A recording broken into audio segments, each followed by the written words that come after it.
So, welcome, friends. Good morning to all of you, and hopefully, you will have a wonderful time. Okay, and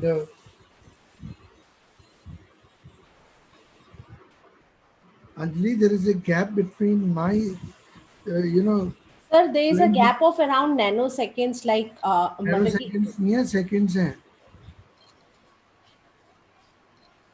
sir थोड़ा सा चलेगा sir वहां तक stream होने में sir वो है वो कल भी आ रहा था सर वो स्क्रीन, लेकिन सर आप दोनों स्क्रीन देख रहे हैं, वहाँ पार्टिसिपेंट तो लाइव देख रहे हैं, तो उन्हें कोई फर्क नहीं पड़ेगा सर। 20 सेकेंड का रहता है लाइव स्ट्रीम में, तो वो पुट अप अकॉर्डिंगली क्वेश्चंस करेंगे सर। 20 सेकेंड्स का लगा। Right. So, welcome, friends, to the session on analysis of variance, and let's start the day with positive energy, and hopefully, you start a day with a lot of energy, a lot of positivity, and I trust that positivity is with you throughout the day. So let's begin with the thought. If you cannot explain it simply, you don't understand it well enough. This is my favorite quote, and I share with the participants almost in every session. And it really matters to me because, you know, if I cannot explain you simply, that means I have not understood it well enough. And this message is also for you people. You have to understand what we are learning. If you understand, you can explain. If you don't understand, you cannot explain it. So, focus in this session will be on the understanding of the things. And I tell you, if you understand by the end of the day, you can explain it to anybody with confidence and in simple words. So, understanding is very, very important for us. It's a great, you know, message. It's a great lesson for us. So, today is the agenda on analysis of variance and something to share with.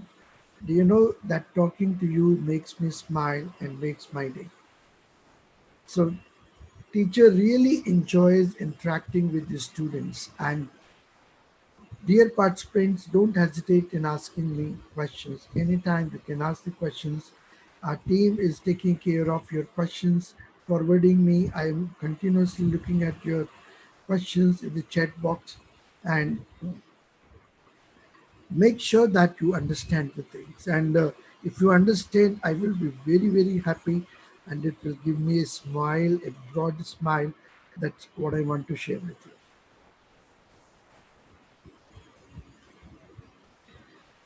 Let's have a look at a newspaper. Use of plastic bags is banned. You must be aware of this rule, and this event, this news is giving you opportunity. And what is that opportunity? If you look at from business sense, you will come to know that there was a paper mill, and the managing director of that paper mill started thinking of producing paper bags. And to produce paper bags, you need a particular strength of a paper. And the strength of a paper is measured in terms of tensils, and this can be increased by adding some hardwood concentration. The company experimented with 5% concentration of the hardwood, 10%, 15%, 20%. And the data was collected, and that's the data.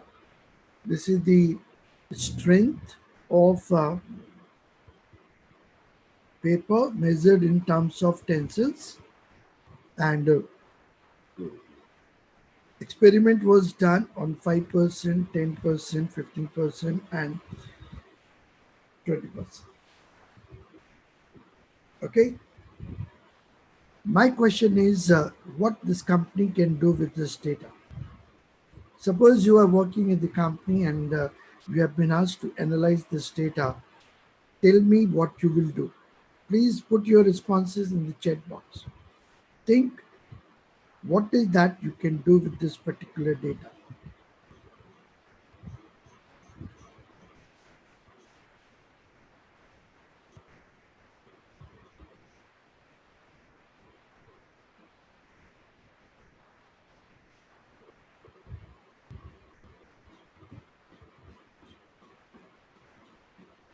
Anybody would like to respond? What you can do with this particular data?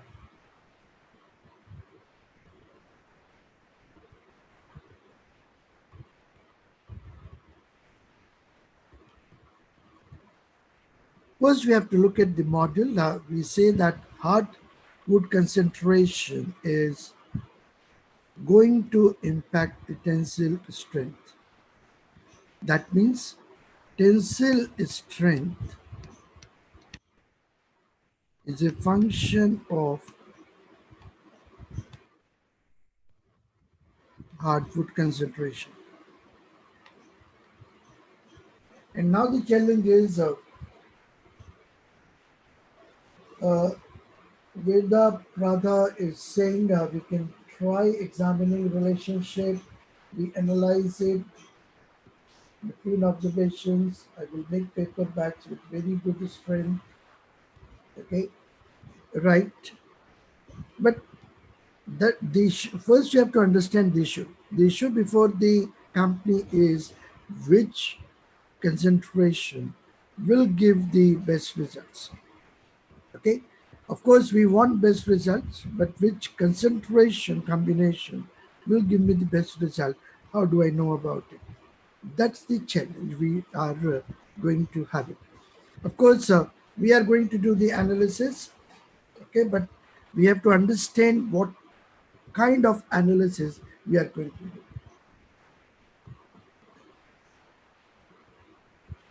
Smita is saying produce bags with strong tensile strength.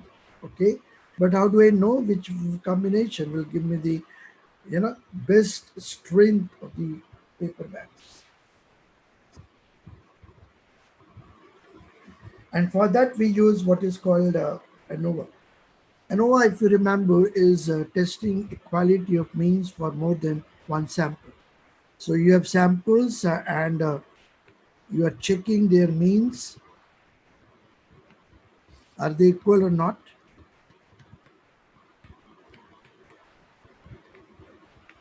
That's your null hypothesis. Okay. But there is another way to look at, ANOVA in terms of establishing causal relations. So if you have a function y is equal to function of x, that causal relationship can be studied by ANOVA, but not for all cases, but for some typical cases. What are those typical cases that we have to understand? Okay, and that's what we are going to talk about in this particular session.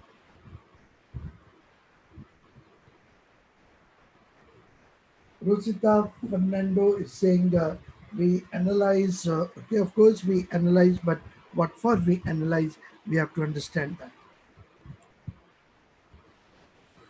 Okay, suppose I want to study the relationship between the motivation of the workers working in a particular plant. So I want to see causal relationship between a particular plant people are working and their motivation level. In this case, you will find motivation level is a dependent variable, plants are independent.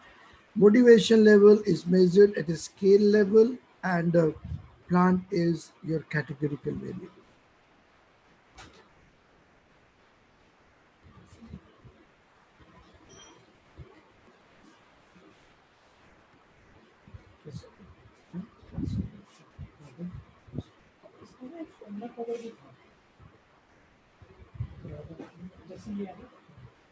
एक और भी है वो चलिए,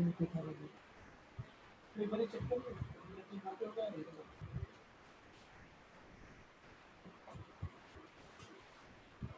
Let's take another example, beta, which is a measure of risk. Can we say it's a function of industry? Beta is dependent variable and industry is a independent variable, and beta is measured at a scale level and industry is measured at a categorical variable. Sales function of display type. Sales is dependent, display type independent. Sales is measured at the scale level and display is measured at the categorical level. All these raised issues can be answered by making use of Anova. So let me summarize where we can use Anova.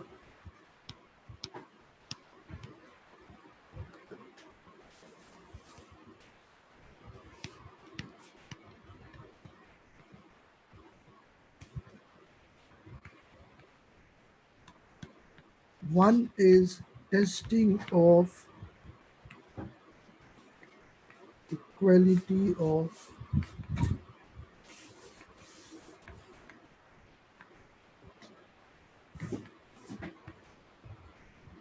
means. Another is f is a function of variables x1, x2, where this is your scale level and this is your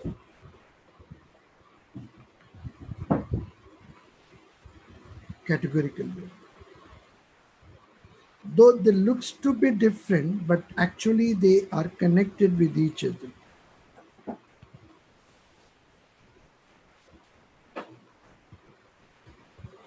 Though we feel that testing of equality of mean is different from testing of causal relationship, but actually they are having the same idea, they are having the same philosophy which is working at the back of it. Is that clear? Anova is the tool that helps in answering is y is a function of x, y is your dependent variable measured at a scale level, and x is independent variable which is measured at categorical level. Okay.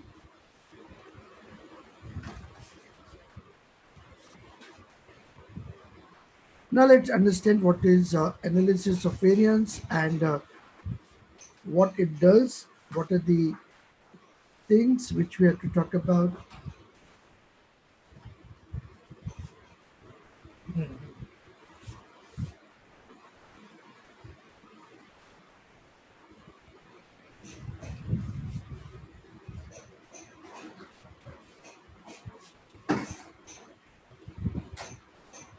Sir simultaneously यहाँ पे ना chat में भी sir हम copy paste questions कर रहे हैं sir, ये जूम वाली चैट में भी sir.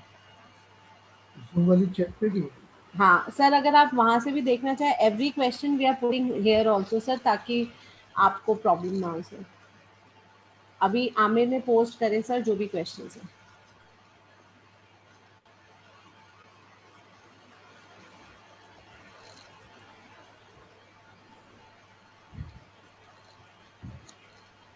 Sir is it okay या आप यूट्यूब लाइव से खुद ही देखें? नहीं मैं इसलिए मेरे को ज़्यादा कंफर्टेबल है. जी सर. दोनों दोनों मैं एक साथ नहीं देख सकता ना.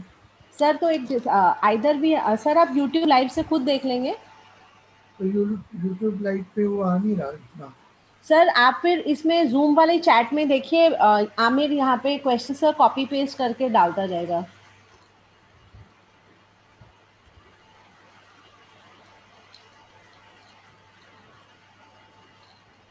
सर अभी एक लीला जोशी और अरुणेश का सर जो भी आया क्वेश्चन वो उसने डाला है आमिर ने.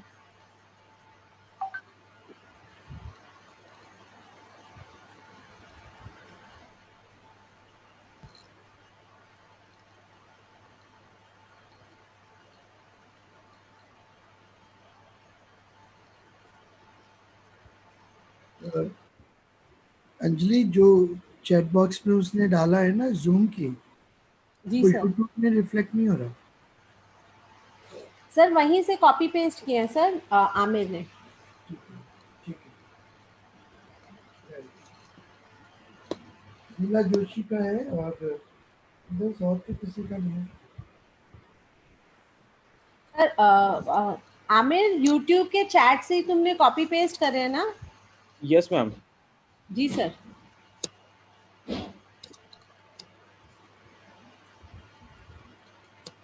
सर आप यूट्यूब लाइव वाला सर छोड़ दीजिए, आप यहाँ पे करिए, सारे रिप्लाईज या क्वेश्चंस यूट्यूब यही लाइव हम करते हैं लाएंगे। तो जूम चला जाता है। सर मैं ये कह रही हूँ कि सर आप जूम पे ही रहिए सर। जो भी वहाँ से क्वेश्चंस आ रहे हैं Aamir is going to put it here. ठीक है। जी सर, बिकॉज ऐसे आप सेशन में सर बहुत सारी चीज़ें कोऑर्डिनेट करनी पड़ेगी सर। ठीक है। Amir, I request you to give the questions as well as the reply also that the question has been answered. Sure sure ma'am sure. दोनों चीजें there copy or paste sir के पास chat में, ताकि sir को problem ना हो, बहुत सारी चीजें कोऑर्डिनेट नहीं हो पाएगी सर। Yes ma'am okay. हाँ, So there are thank you three sir. questions asked from Leela Joshi, Arunesh Chaudhary, sir and अपने आप Meghna देख Agarwal. लेंगे, पढ़ लेंगे, तुम बस कॉपी पेस्ट कर दो, sir will do it on you. Okay, sir. But Okay. Anjali, the question is, problem is the participants are not writing the complete question. So it's really difficult for me what exactly they want to know. ठीक है sir. I mean, analyze the impact of one variable on the other, question mark. What does it mean? How does motivation is a continuous variable? It seems to be categorical variable. Sir, please ask again, sir. Meghna Agarwal will post again, and you can inquiry about any questions to the participants. He will or he will post again, sir. When I say analyze the impact of one variable on the other, question mark. I don't know what she wants here. Can we level of impact how would hello, हाँ Aamir. okay, right. So friends, I'm sorry for the problems you are facing and some issues in the streaming of the session, but couple of questions are coming to me. Let me answer those questions. Leela Joshi is asking, how does motivation is a continuous variable? Motivation normally is measured on a Likert scale, which is a scale, and that's what I mean when I say the. I'm not saying continuous variable. What I'm saying is the scale variable. Scale variable may be discrete, may be continuous. That's not an issue. It should be measured on a scale level. And normally motivation is measured on a Likert scale, and which is interval scale data that is satisfying the conditions of dependent variable being a scale level variable. Arunesh is asking me impact of hard work concentration on tensor stroke through. Arunesh, you can do the same exercise through regression. Okay, so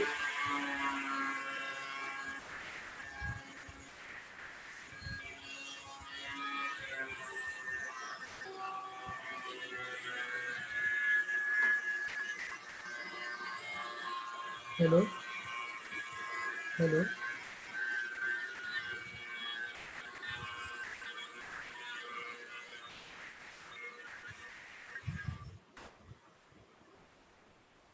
hello. Yes, sir. You are audible. Uh, You uh, are audible. did you hear any background sound? No, sir. It's clear. Okay.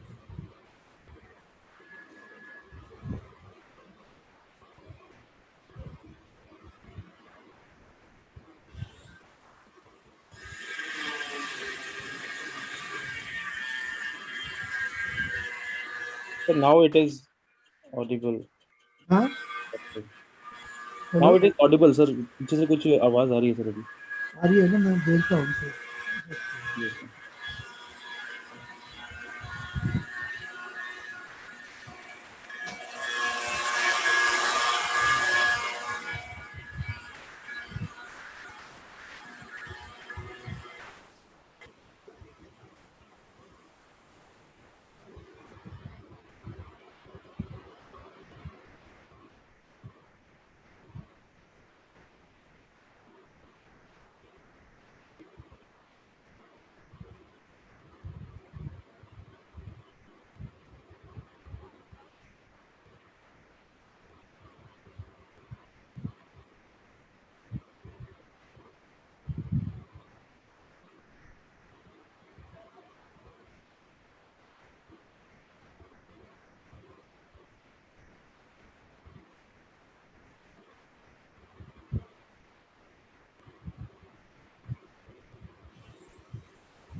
Uh, Sorry, Amir, some work was going in the adjacent flat, so I requested them not to do it at least for up to 1:30. So they have agreed. So I don't think we will find further problem. Parchment, I'm really sorry for all this disturbance. Okay, and shall we use the test for analyzing interactional effect? Yes, Dr. Ritesh Mishra, we can use analysis for variance for interaction between the categorical variables. For that, you have to go for advanced versions of ANOVA, two-way, three-way, and you can do the interaction effect study as well. Parson Pawar, how to find out which variance is dependent variance and other is independent variance. So, present the theory will tell you what is dependent variable and what is independent variable. That call you have to take as a researcher. Nobody is going to tell you what is your dependent, what is your independent.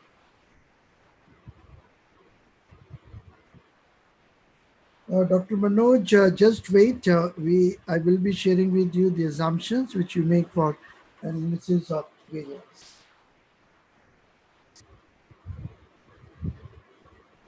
Okay, so friends, analysis of variance is applied when we have more than one sample under a study, which are coming either from different populations or from same populations with different treatments. It's a hypothesis testing procedure used to determine whether mean differences exist for two or more samples or treatments.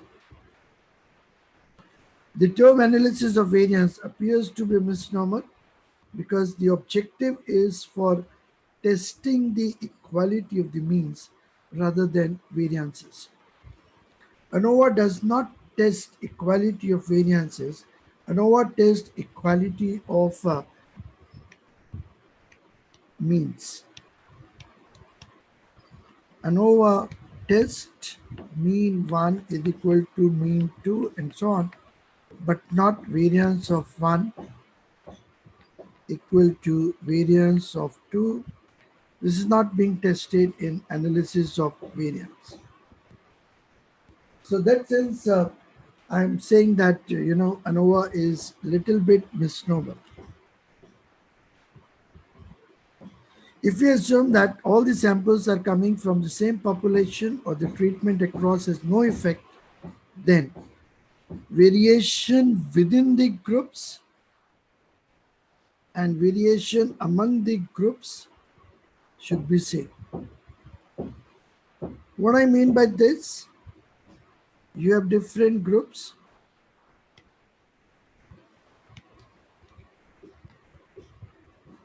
Say 5% concentration, 10% concentration, 15% concentration, 20% concentration of the pathway.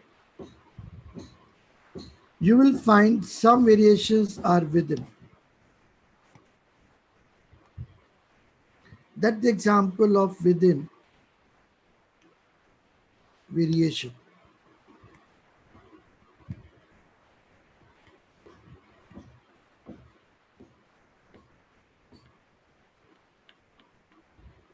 Okay. Another difference which we see is across the groups. There may be some differences across the groups.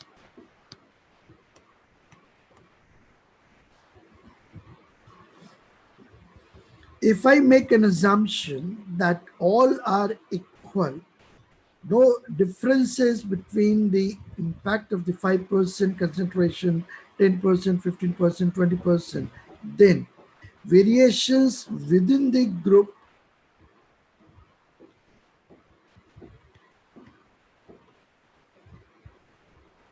should be equal to variations within the groups.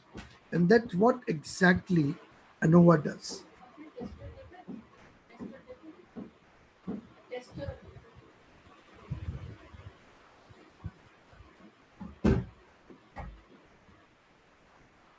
So that's what exactly ANOVA does. Since ANOVA tests equality of means through variances. That's why it is called Anova. Analyze the variances of the within group and between the groups, and through that you prove whether the means are same or the means are different.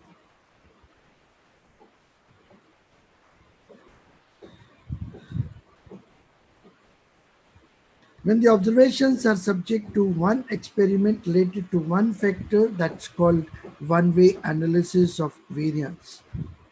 And if we have more than one factor, then it is called, two-way, three-way, four-way analysis of variance. So for example, if I say y is equal to a function of x, one way. But if you say y is a function of x1, x2, this will be called two-way analysis of variance. And when you have more than one factor, then you can also study their interaction effect. As somebody was asking me about interaction. Okay, one way you cannot do interaction effect study because there is only one variable, but if you have more than one, then you can think of having interaction study. Anova divides total variation into two parts: among the groups or between the groups and within the group. What does it mean? You have the total variation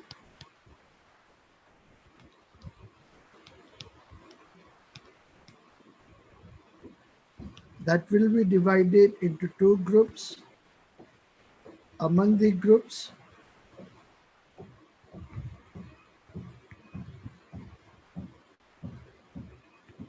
and between the groups. Sorry, within the groups.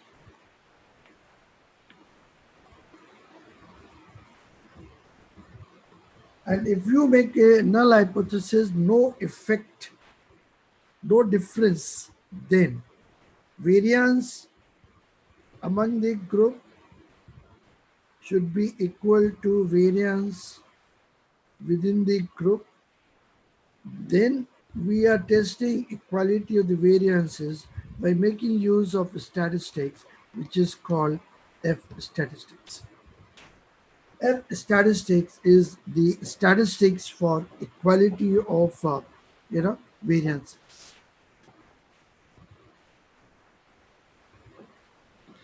Null hypothesis of Anova is that all means are equal.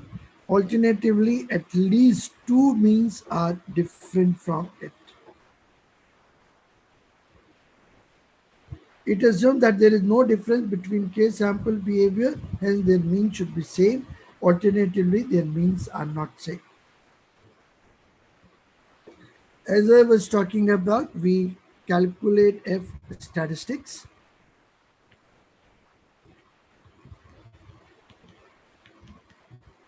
Which is ratio between variation between the groups and variation within the groups.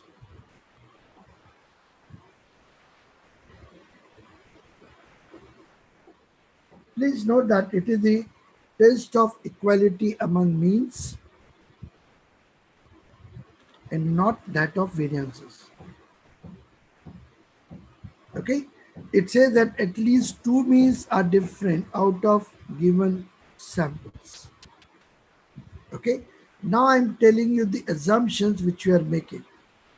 We are assuming that the variances of the populations are equal, and we also assume the dependent variable y is measured on a scale data and normality assumption. So, Dr. Manoj, you can note down the assumptions. Assumption is about y and x. Y is scale level data. X is categorical data.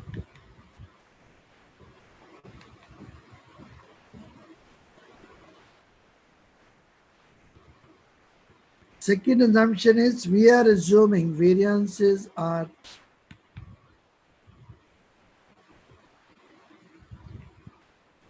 same. We are assuming that the data is following a normal probability distribution. And since I'm making assumptions about population, Anova is your parametric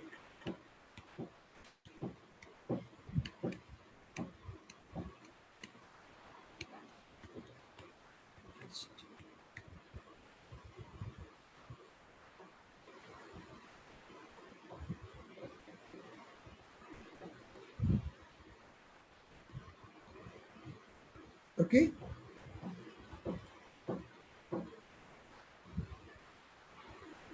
Now let's take the example of the motivation level which I was talking about. We are having 3 plants, 1, 2, 3, that their means, and that's the test of the homogeneity of the variance. More of it we will discuss, and this is your probability value.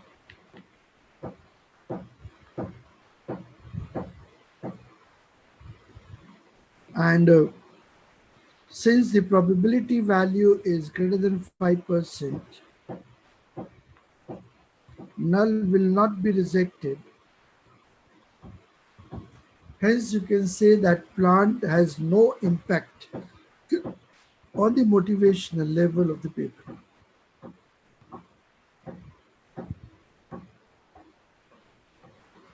Let's consider another example.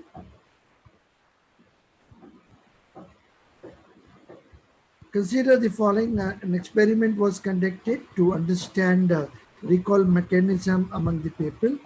50 people were selected and they were randomly assigned into 5 groups.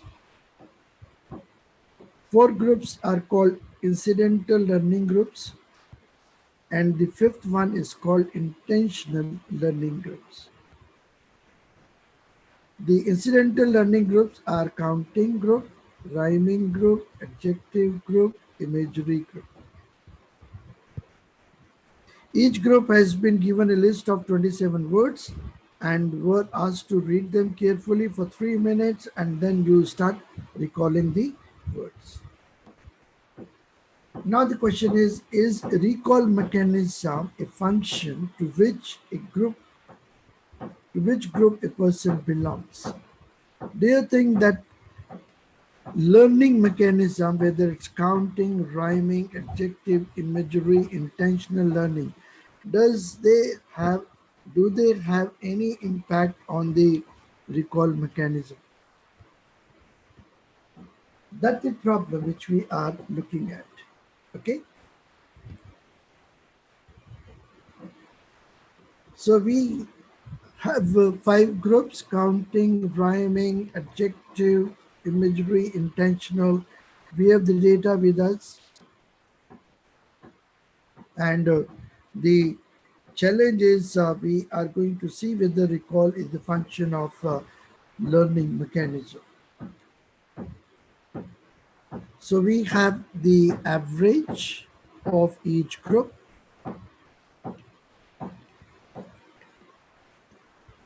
and that's the associated variance, and we get the p-value which is less than 5%. Null is rejected. That means there is a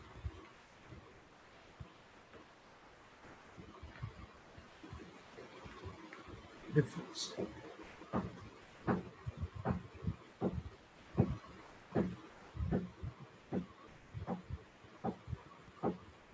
Okay, Dr. Manoj Kumar is asking me what we mean by literal meaning of probability value or the p-value. Anybody would like to respond to Dr. Manoj's query?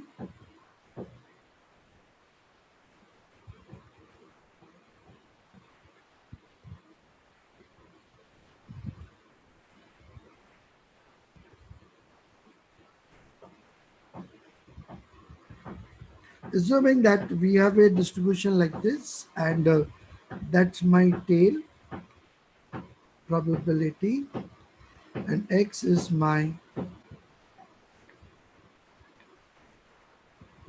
actual value, which I'm getting from my sample.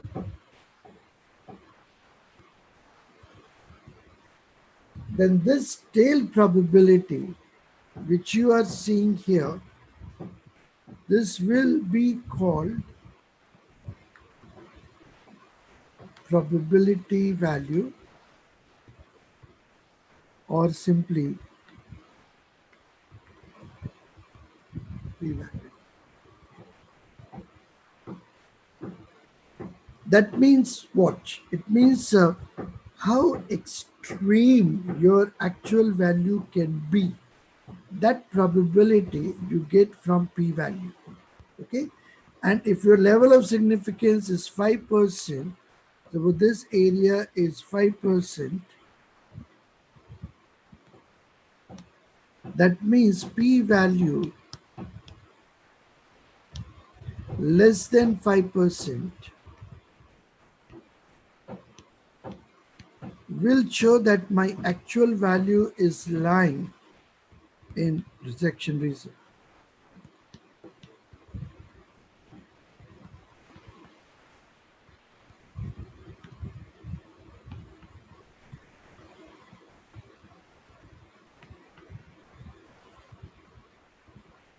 So whether the value which I've calculated from the sample is lying in the rejection region or not, that information is provided by the probability value.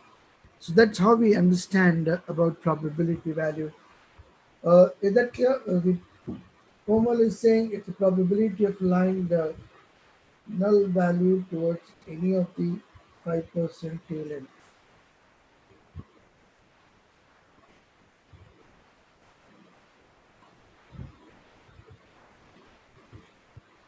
Komal, I don't know what exactly you want by the null value, because p-values are always calculated by using the actual values. So I think you want to say the actual value is lying in the tail. Okay. Now, when you get this kind of result, do you think your story ends there? You have to put a full stop, no further analysis of your results? No. That's in fact the beginning of my story. It's not the end of the story. What we have to do? We have to test for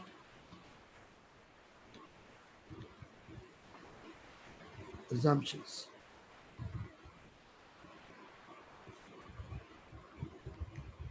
Okay. And for equality of variance,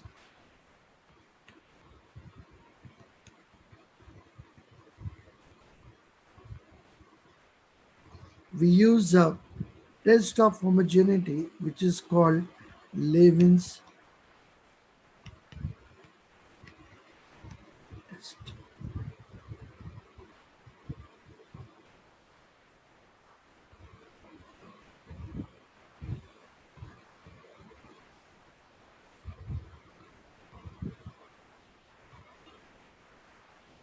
Meghna simply put p-value, the probability of null hypothesis to be true. No, it's not that. In fact, it's the reverse of it, opposite of it. P-value represents the probability that your null is not true. That what does it mean? Okay, Meghna, you have to be careful about it. P-value doesn't talk about the truth of null hypothesis, it talks about rejection of null hypothesis.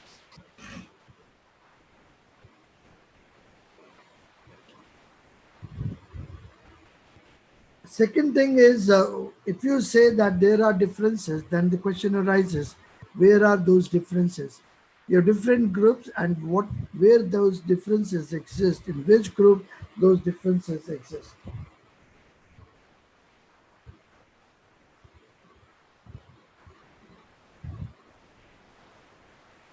Uh, Dr. Manoj, I agree with you. You can say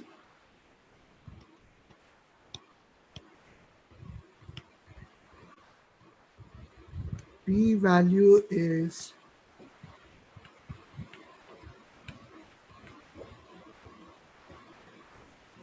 type 1 error. You can say that, but you have to be careful about when you say it. Type 1 error, which you're talking about, maybe one fixed by the researcher and fixed by the actual value of sample.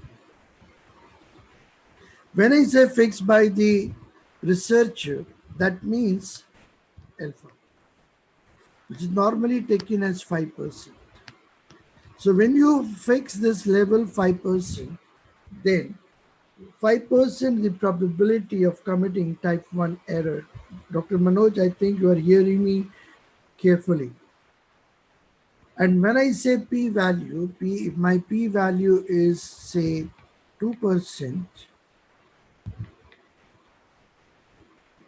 then if I take this p-value as level of observed significance, the level which is coming from the actual data, and take it as my cutoff point, then I can say that 2% will be my type 1 error. But that is coming from your actual data. That's not predetermined or predefined by the researcher.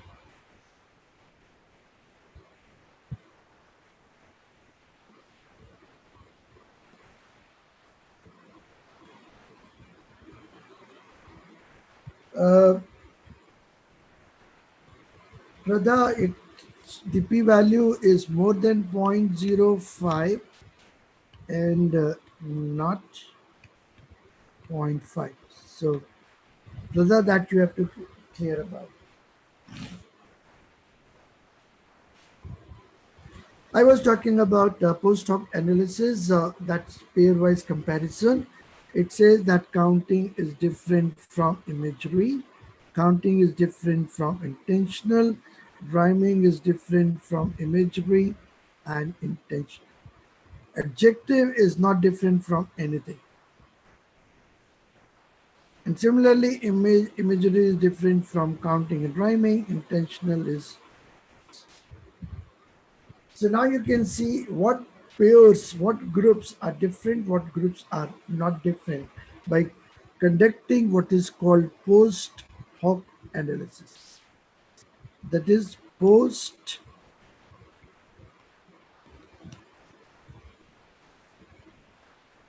Anova.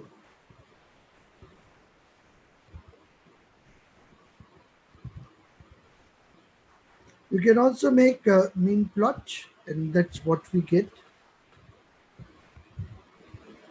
And you can see that these two are clearly different from these two. But that's not different from here to here.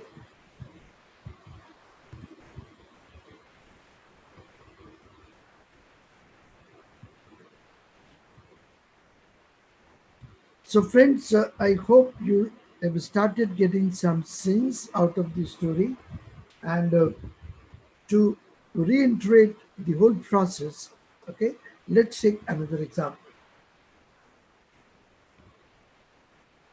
And points to be noted about Anova: check for normality of the data, that you can do by using what is called the KS test, Kolmogorov-Smirnov test. check for the quality of the variance by using the Levin's test.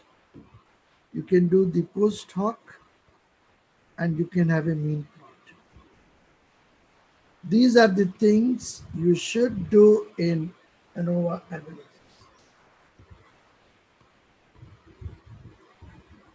Okay. Now let's apply whatever understanding we have developed, and also please don't hesitate in asking me questions. Questions are not meant for few.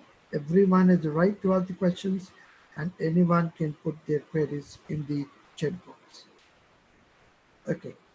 Please recall the objective of causal research to establish the cause and effect relationship between the variables under study. Okay.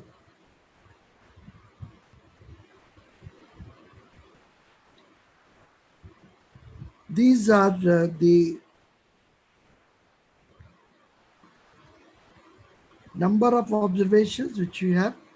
That's their sum, that's their average, that's their variance. Now I have a question. I want to know that you have to make a forecast about what is the performance of the people who are in adjective group. So you will say on an average 11. Okay. Rhyming on an average 6.90. Counting 7.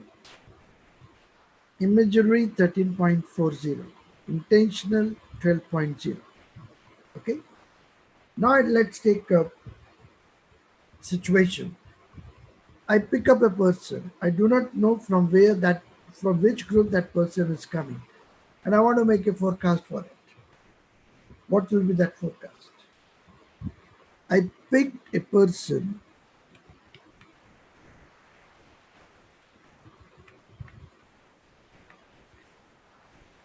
and I want to make a forecast.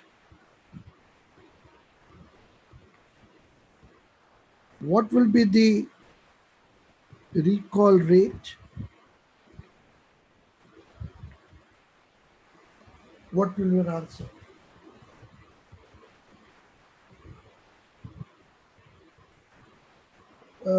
Arunesh, I don't think in EViews you can do the case test. EViews is having more powerful test, which is Jared Bera test or JB test. So that test you can use in EViews. SPSS does not have JB test. SPSS is having KS test. That's why I said use KS test.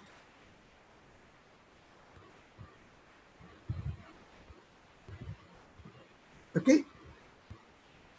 Right now, tell me if you pick a person and you want to make a forecast for it, what is the recall rate of that person, that particular person? How you'll respond to that? Any one of you? How you'll respond to it?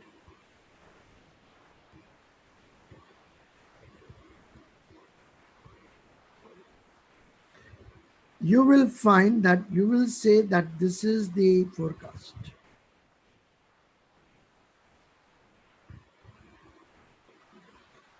But if I give you some additional information, okay, that so and so person is coming from counting group, then what will happen? Now compare two scenarios. One person, I do not know from which group is coming. I make a prediction 10.06. No information about group.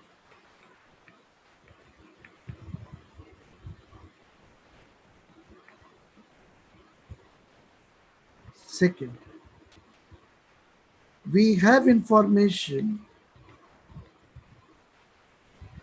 about group.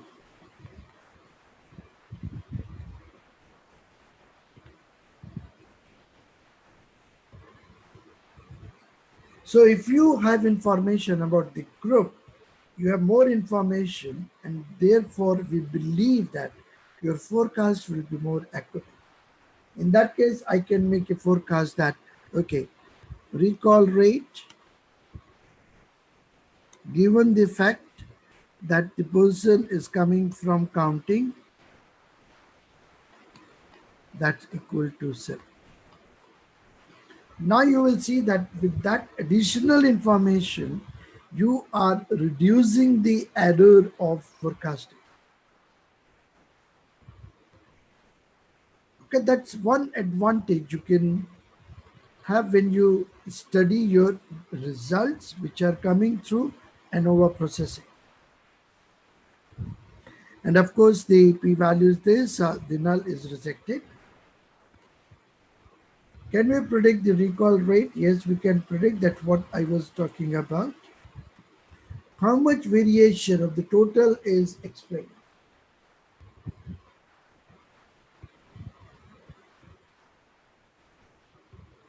Dr. Manoj, I don't know what you mean by this. One-way analysis of Anova is required error. I don't know.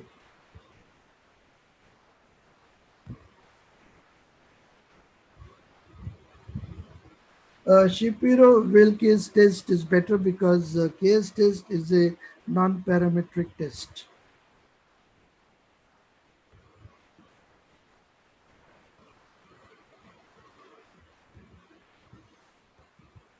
Okay,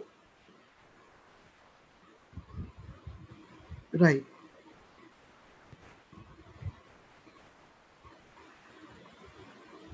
What I'm saying is that recall is a function of learning mechanism.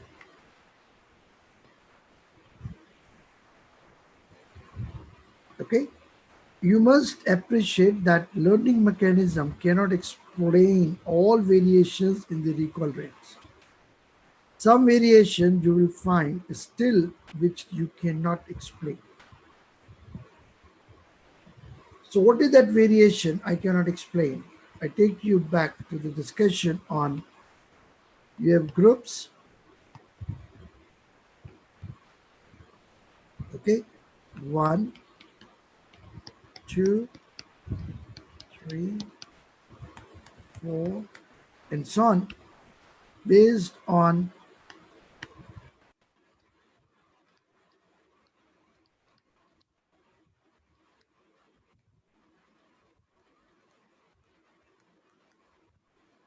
learning mechanism. Here I'm saying two types of variations, within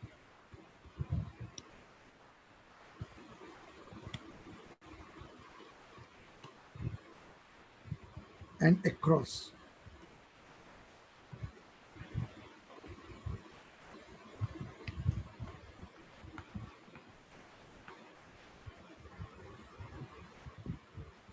My question to you is, can you explain why this variation? Can you explain why this variation?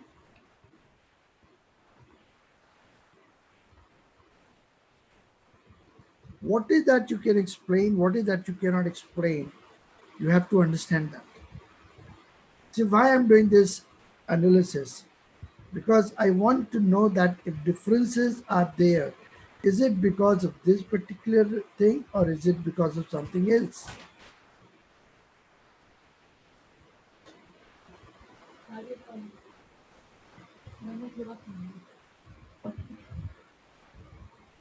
How do we know that?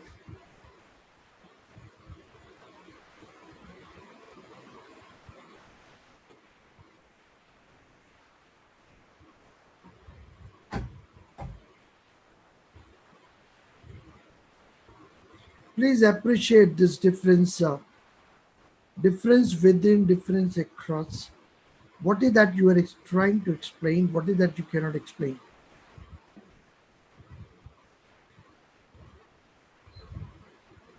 In source of variation, may I add error component? Manoj, I don't know what you mean by error component.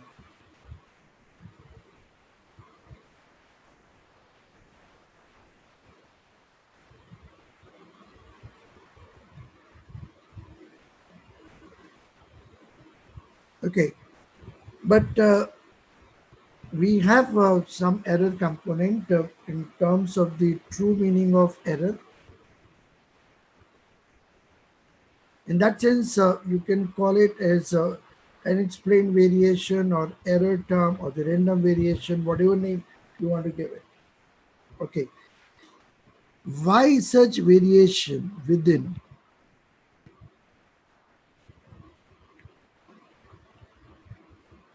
Why such variation which is within the you know groups?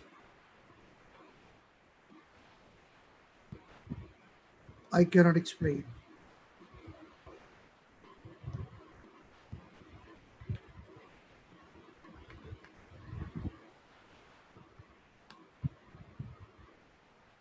But variation from this group to this group, this group to this group, I can explain.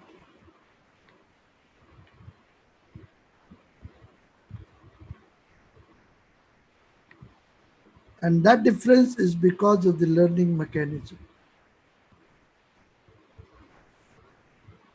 That means the total variation which you see is having two parts, the explained and the unexplained.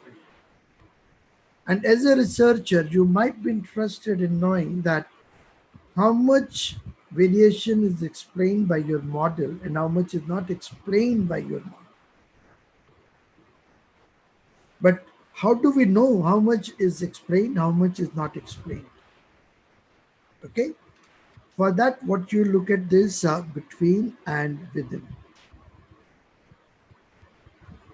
And that's your total. So out of total, which is 786.82, between the group is explained, which is 351.52. So this ratio will give you the percent of variation explained by your model, which is coming to be 44.68. The remaining is unexplained.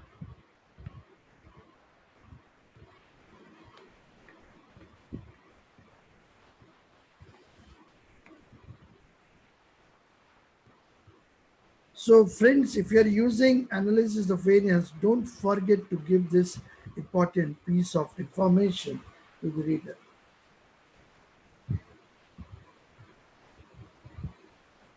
How much variation is explained by each method? That is also we have to look at. Okay, so variation explained by this group is this is the overall variation. So 10.06. The overall mean. 7 is the mean of that particular group. The square of it multiplied by number of observations. And that is coming to be 93.64.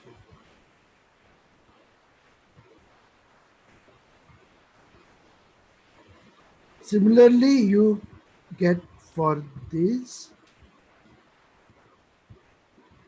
And if you want percentage, you can get the percentage and you will find this method imagery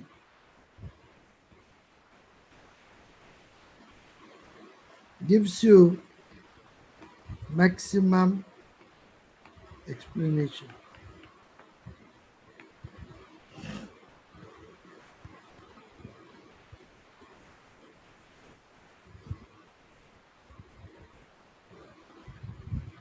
Satish, you are saying it may be because of the sampling error. I will not use the word sampling error. I will say it may be due to sampling reasons.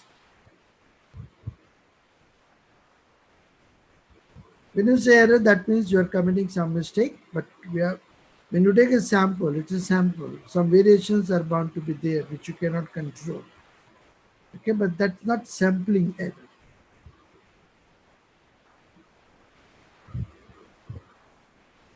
Now, what are the policy implications for it? You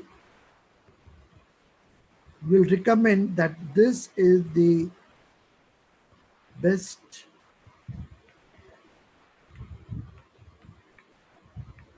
method of training in learning mechanism.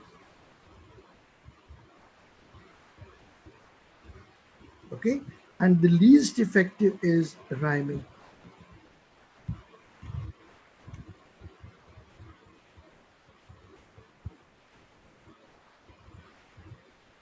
So let me summarize what we have to do. First, pick a model.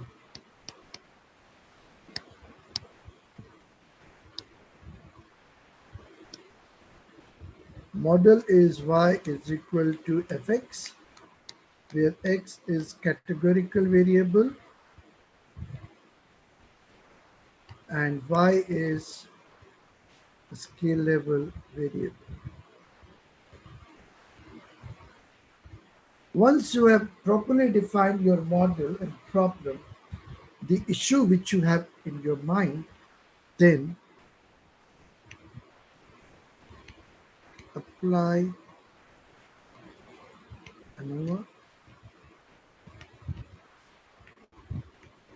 check for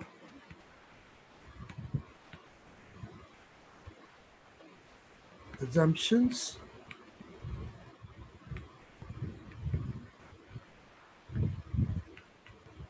equality of means, equality of variances, and normality. Okay. After this, don't forget to perform post hoc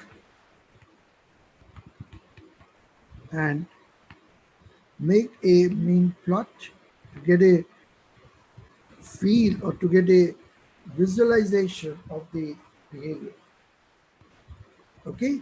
Once you have done it, then the next thing which you have to do is find out the variation explained.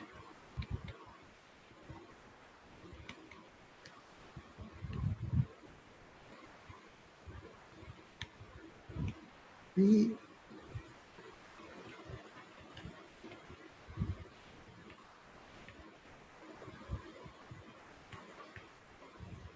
polynomial. If you do all this, then your analysis will be a complete analysis. Okay. Let's take another problem and what is the impact of the different fertilizers on the production of wheat? First, visualize a model. That means fertilizer is impacting my wheat. This is my cause. And that's my effect. Wheat production is a scale level variable, categorical variable.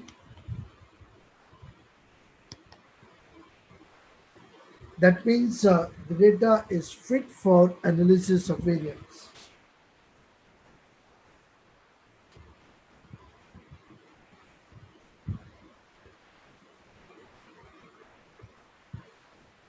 Jinder Sharma is asking me, is it related to operation research? No. Operation research is basically optimization subject, where you optimize a particular objective function. So we don't have that kind of objective function which we are trying to optimize here. So it's not a topic of operations research. Okay, do we have a fixed effect in model in Anova? Manoj Ji,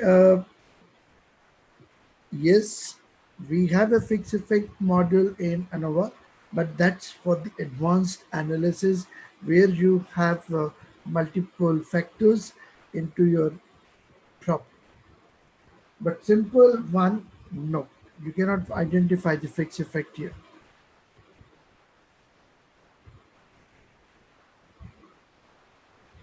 Size is not important factor in determining the, you know, the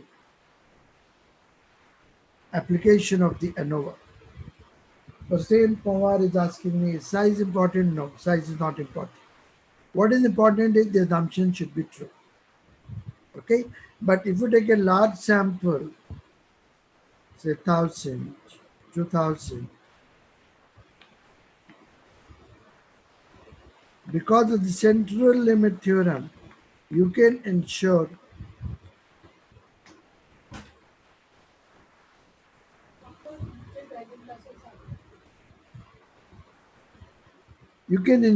normality. So in that case, you need not to worry about the normality if your sample size is very, very large. But if it is a small, then you have to check for the normality. As long as your data is normally distributed, variances are same, no problem, you can take any size. Is that clear, Mr. Pawar?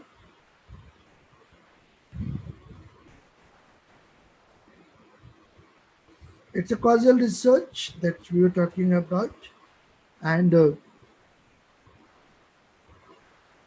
let me take you to the data and see how can we do it in a species.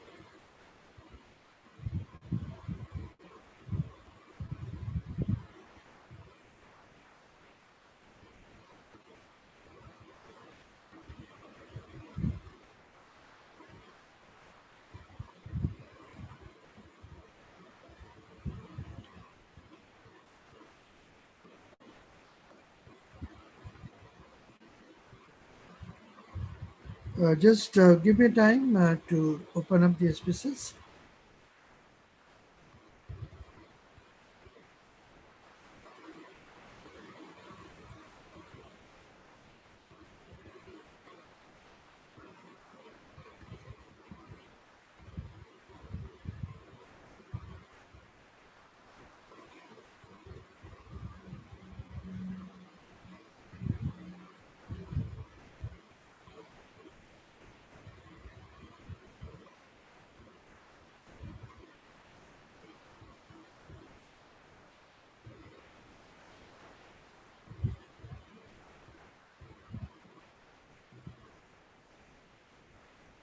Okay.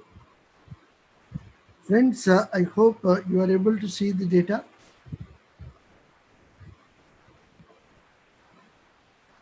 Then go to Analyze, Compare Means, one-way ANOVA.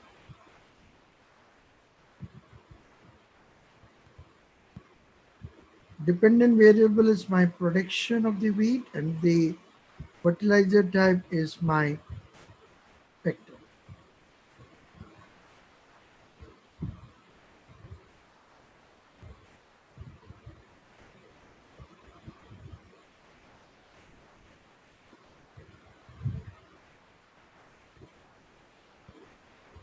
Then let's click on the options. If you want the descriptive, you can get the descriptives. You can have the homogeneity of variance test. You can have the means plot. You can have the post hoc. Normally we use Tokyo's P.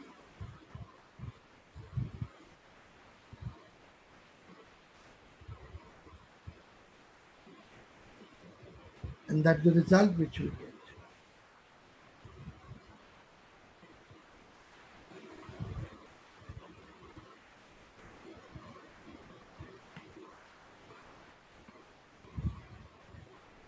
Significant, therefore null will be rejected.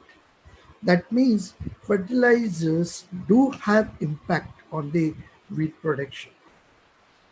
Okay. If you look at the homogeneity of the variance test, that means test is satisfied.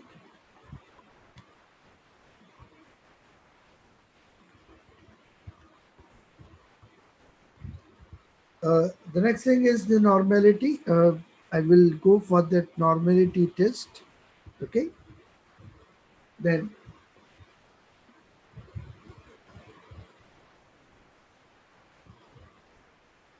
that's my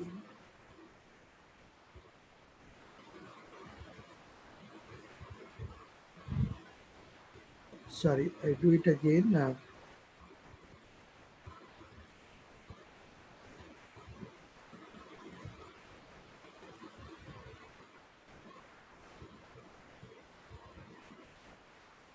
That's my post hoc results. You see, fertilizer 1 is different from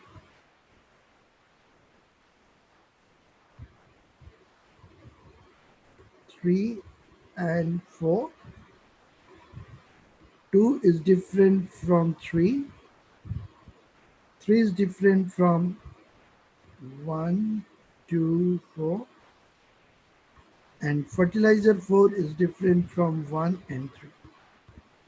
So this is multiple comparison table, gives you what is different, what is not different.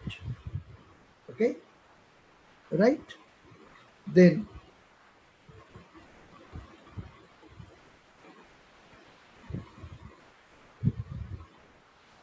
it also gives you the groupings of the 1 and 2, they are quite close, and 2 and 4 are close. Third is altogether different.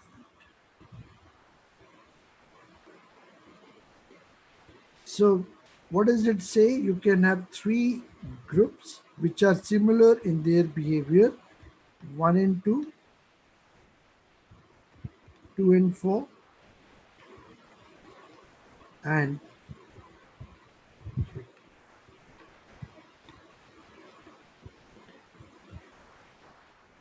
And this you can make out from the mean plot as well.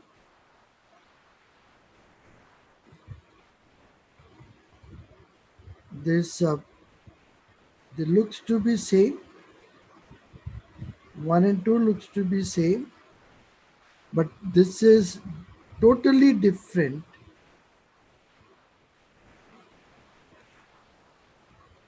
from our analysis.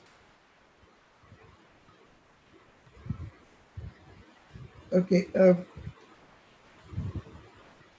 is a request that I should repeat the whole process again. I do that, no problem. Go to analyze, compare means, one way Anova. I take everything back.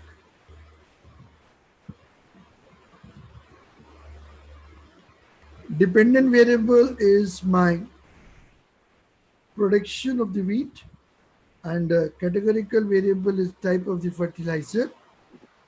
Post hoc, I click on cookies and cookies P. If you want, you can pick any one of them. Then options, descriptive, I look forward. Homogeneity of variance test, I have looked forward. And the means plot, I have looked for. Continue, and then I say okay, and that's the result which we get.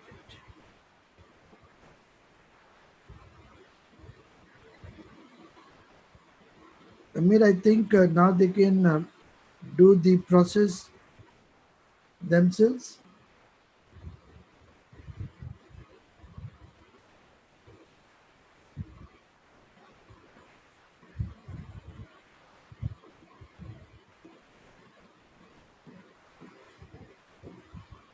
Okay, another important thing, we are saying that wheat production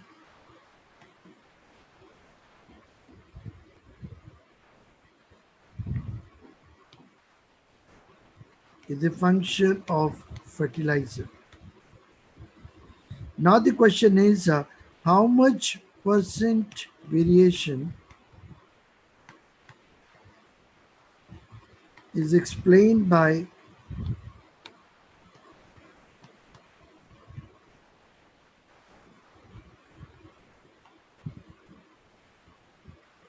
Anova model, right? By fertilizers. Okay. To calculate that, total variation is 490.8. Out of it, this much is being explained, 366.8.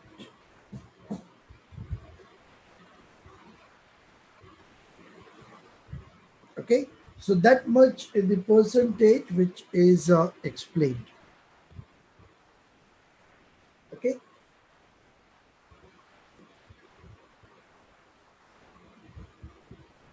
I have a question from Mr. Manoj about Manoj, if you have a function like this, y is equal to alpha plus beta x plus error term.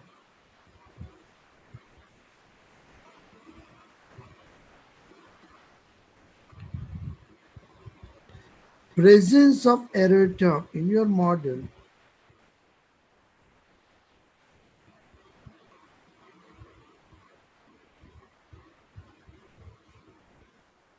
Manoj, listen carefully what I'm going to tell you. Presence of random error term in the model makes y random,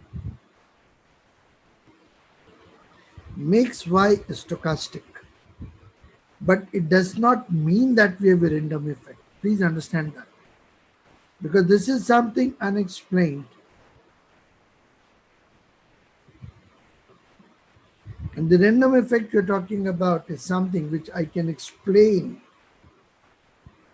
So presence of error term doesn't mean that my model is having a random effect. No. It only says that my dependent variable is going to be a probabilistic variable, a stochastic variable, or random variable. That's it. Nothing more than that. Okay, is that clear, Dr. Manoj?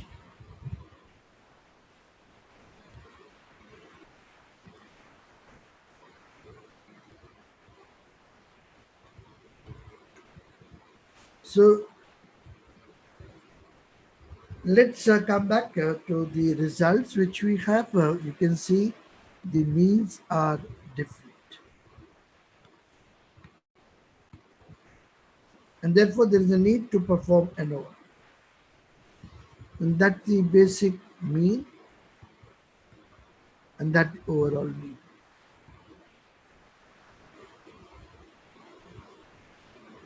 Zero means fertilizer has an impact on the wheat production. And these are the differences which you find.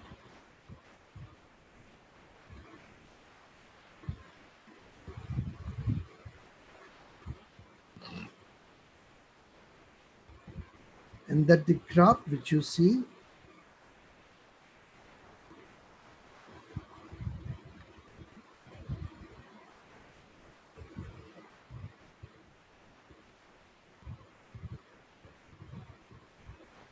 Next question is, can we predict the wheat production given the information about fertilizer? The answer is yes. If you ask me wheat production, given the information that it is coming from fertilizer number 3, then I will say it is 33. If you say fertilizer 1, that means it is 21. So you can predict the uh, production by using the information about fertilizer. How much variation is explained? That was 366.80 divided by 490.800. And that is coming to be 74.735%.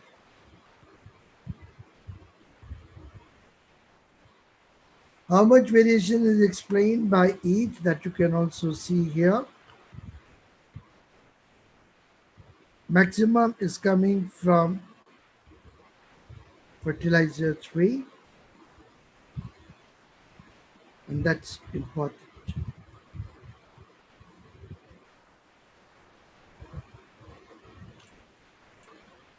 And you can recommend that fertilizer 3 is one that gives you the maximum production of the wheat, then 4, then 2, and this is your least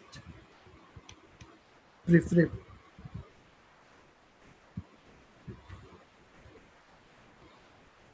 Is it appropriate to use ANOVA?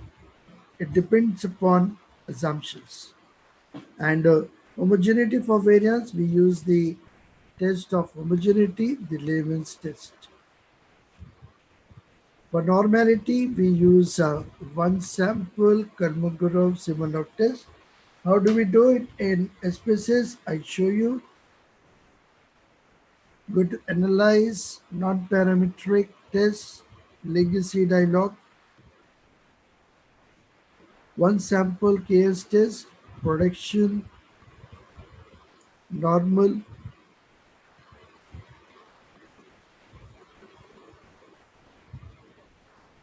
and then we say OK.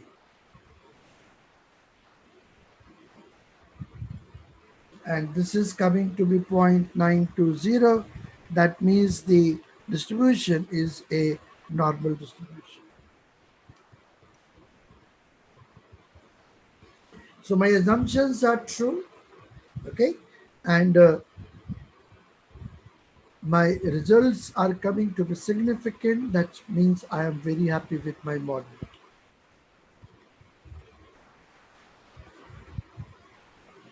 And if there is a violation of assumptions, then you can use a non-parametric test, the Mann-Whitney test, and the Cruxell-Wallis test that we are going to talk about in the next session. Okay, so have we really understood the ANOVA not? Let's apply our understanding about our paper properly. That's my model. That means tensile strength is a function of hardwood. And take you back to the data.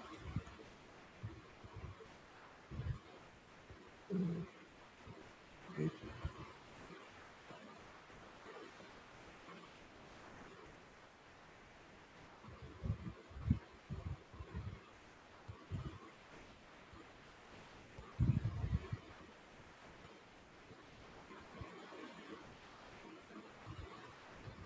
So we have hardwood concentration tensile strength, and we go to analyze, compare means,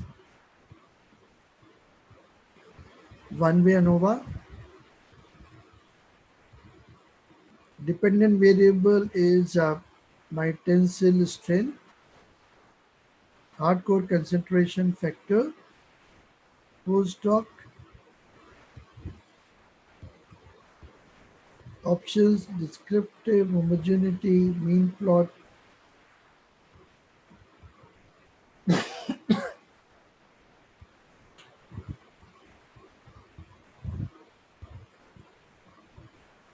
And if you see here,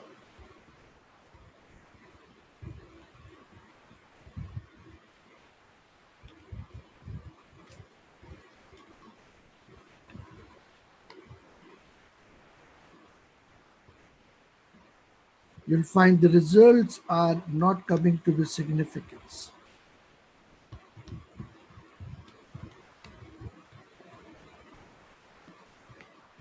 What does it mean? The way the mixture is being done in the paper has nothing to do with the tensile strength. That's my result space. Okay, and I hope, friends, you must be able to understand the things about analysis of variance. Must be feeling happy with it. Okay, Another thing which you have to understand is there a connect between ANOVA and t-test? The answer is yes. T square is always equal to F. But that's true in case of only two groups.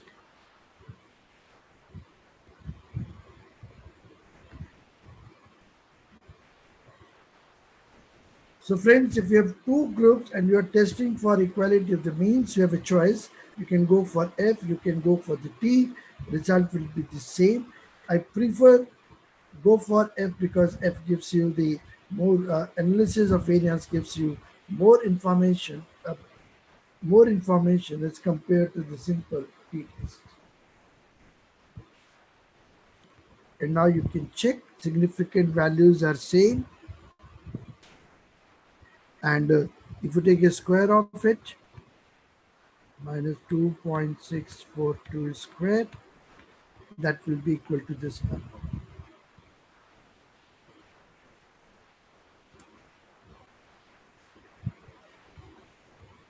Okay, and I remember every word you told me. I can't stop thinking about it. Now you can see how you can use analysis of variance, and you have to check that your assumptions are true. So friends, that's all in this session I want to discuss with you. If you have any question, any doubt, you let me know.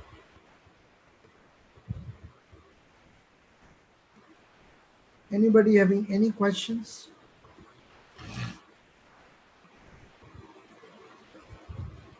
Arunesh, later the version, better it is. That's the only thing I will say. Try to use latest versions of SPSS as far as possible. Dr. Manoj, this request you can put with the organizers, they will share with you. Satish is asking, what is the null hypothesis in the Levin's test? The null hypothesis in the level test is the variance of one is equal to the variance of the second is equal to the variance of the third, and so on. The variances are equal, that's the null hypothesis.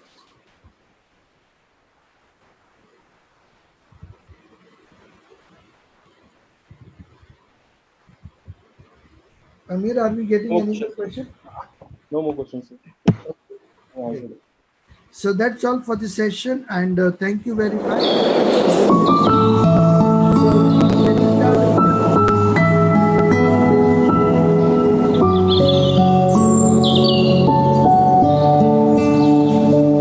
Can we start at 12:15?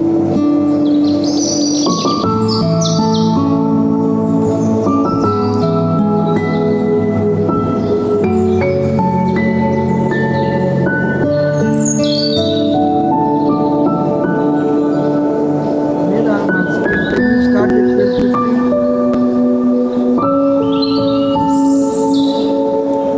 Yes, sir.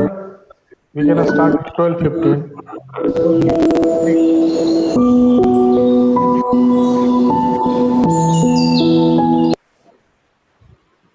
Hello. Am I audible, sir? Yes, yes, yes. Yeah, okay. So thank you, sir, for such a detailed explanation When I about. say fixed by the researcher, that means Just a minute, sir.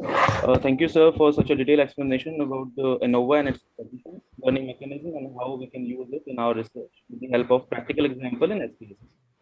But the session was quite enlightening and interactive, and you have also taken all the questions asked by participants during the session. Thank you, sir, for thank giving your you.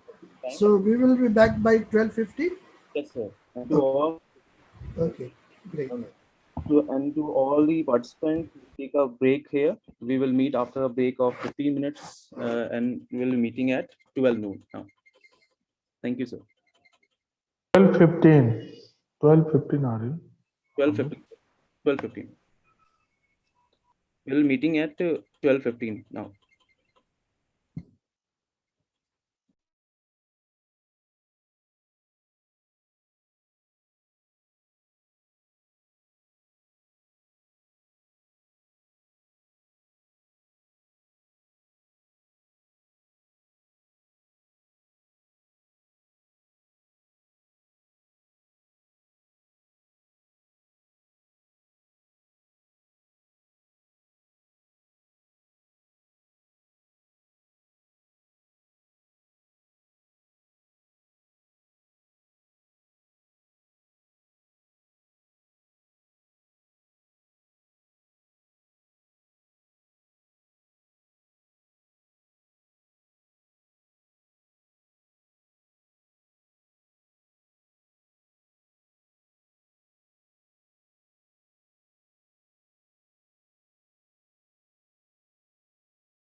Good afternoon, sir.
afternoon, sir. Good afternoon, Charu.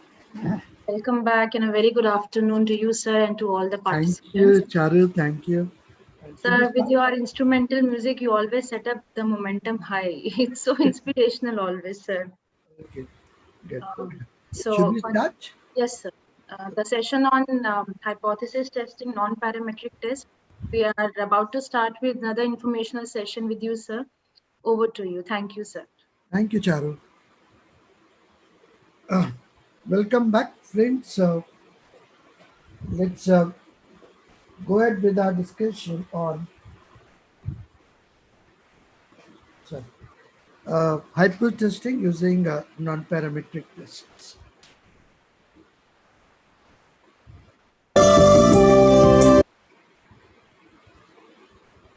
And agenda for the session is we are going to do hypo testing using non-parametric tests. And let's start our session with the thought. And if you know nothing about the statistics, friends, you're missing excitement in the life. And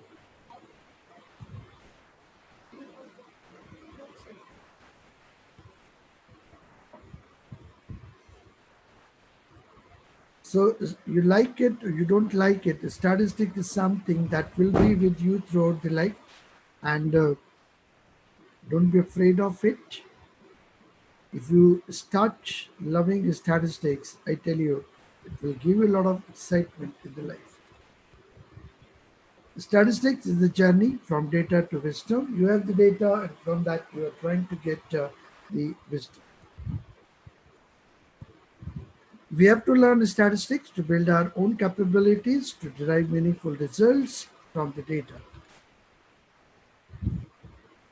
And to do research, we have to design it and decide how to do it. And for that, we talk about research design. And we have the following components of the research design: define the information need, design the kind of the research to be undertaken, specify the measurement and the scaling procedure, construct a questionnaire, pre-test a questionnaire, or select or collect appropriate data for your analysis purposes, specify the sampling process and sample, and then finally develop a plan for data analysis. Before we start with our today's agenda of the session, think what do you think? What is the most important input for the researcher? Of course, you should have a domain knowledge that goes without saying. Anything else besides that you think is very, very important for the research people are doing?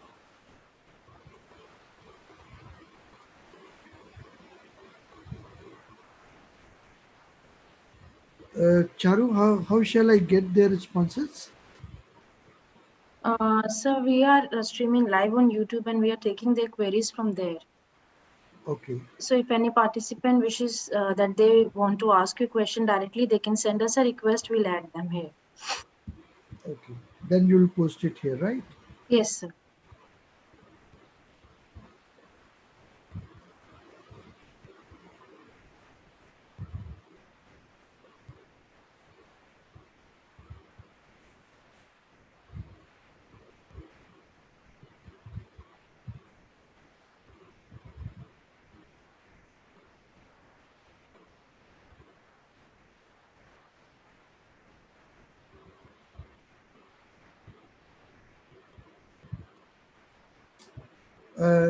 Charu, Ji, sir.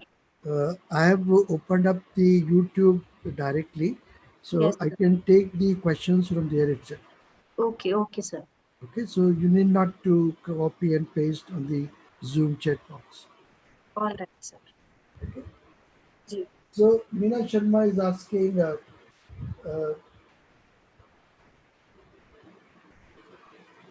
what is the meaning about differences among means of the sample and the variance of sample? Okay, and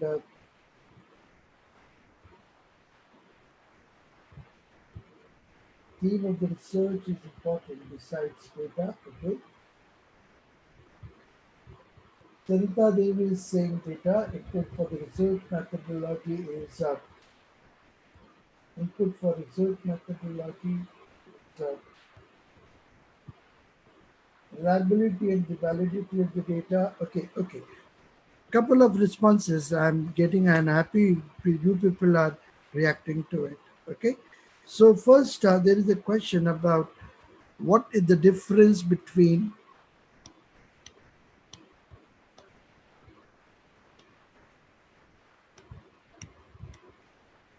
testing of equality of the means, mean 1 is equal to mean 2 and so on, and testing of variances equality. Variance 1 is equal to the variance 2 is equal to variance 3. That's the question we get from Ram Pravesh Yadav, right? Uh, Ram Pravesh ji, the difference between them is this is a test about central tendency,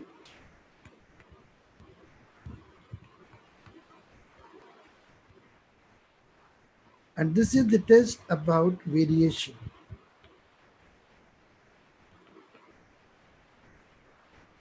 So, for example, do you think which market is more volatile, the NSE or BSE? So, if you want to check for the volatility, then you have to work with the variances, then you have to use F test.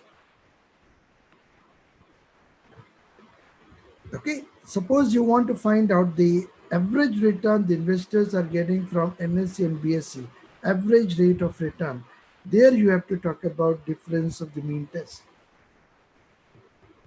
And many of you have said that data is very, very important. And yes, it is very, very important.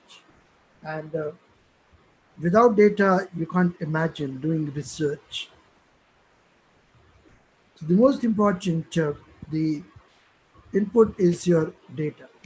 And most of you people are saying data. And once you get the data, then you have the issue about reliability and the validity and other things. That's what we get from the really Mazau, reliability and validity. That comes, afterward. But before that, data is important for you. And Ram Praveshi, I think you are able to appreciate the difference between the testing of means and the testing of the variances. Okay.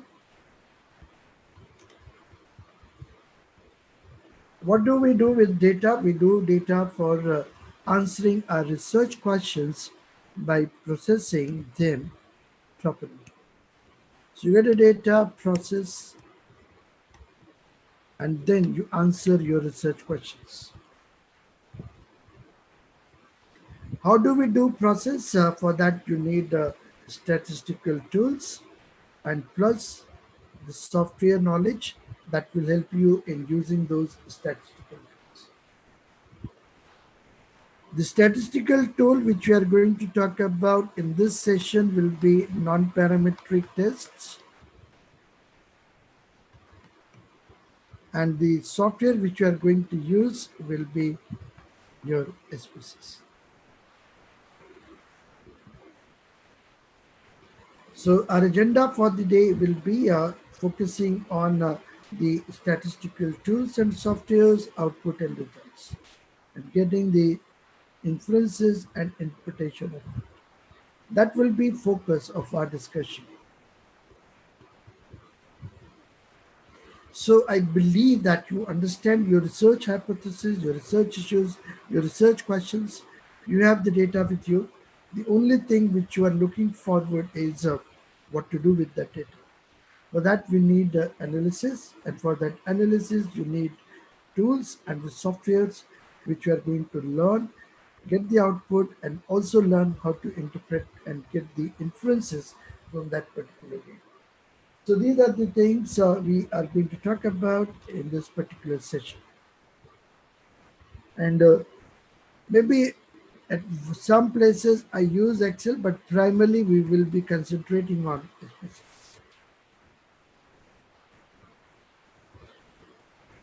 Okay, so we devote some time to discuss about some basics related to hypothesis testing. A researcher are supposed to create knowledge. For that, we have to find out answers to our research problems. Every research should have research issues which the researcher would like to address and provide answers for them. For example, I shared with you some examples. Let's uh, let's look at this. लेकिन तभी बारिश आ गई। Mummy ने कहा था कुछ भी हो भीगना मत।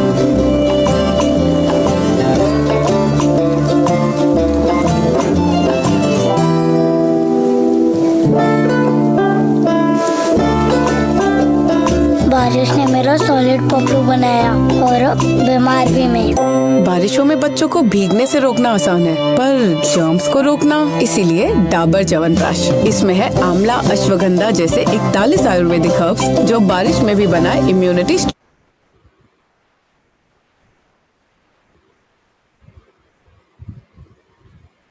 Okay, so after looking at this particular advertisement, one of the issues which is bothering researchers, is it ethical to use children for advertisement purposes? Should we do that? Should we not?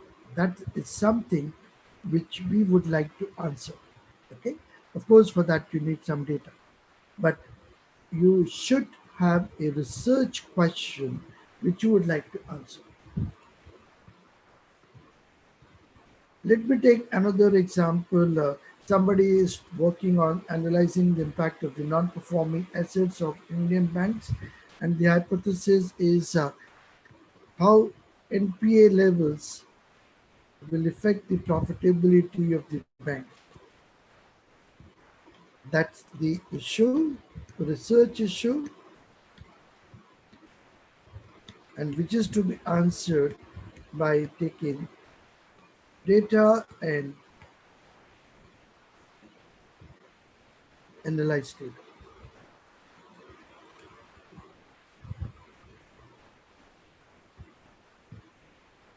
Impact of brand on customer behavior. Purpose is to examine the impact of brand on influencing consumers to purchase a product, which we would like to answer using data.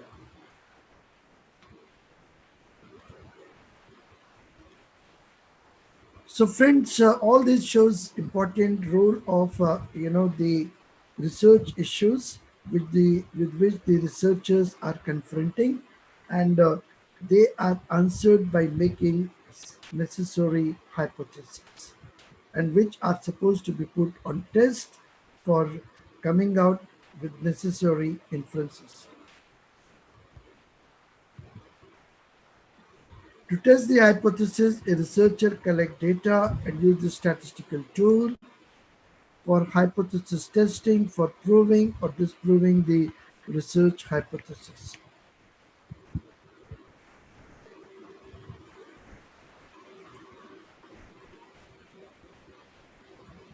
So friends, I believe you people are ready for these challenges, and my objective is to make you comfortable with hypothesis testing, especially by making use of non-parametric tests.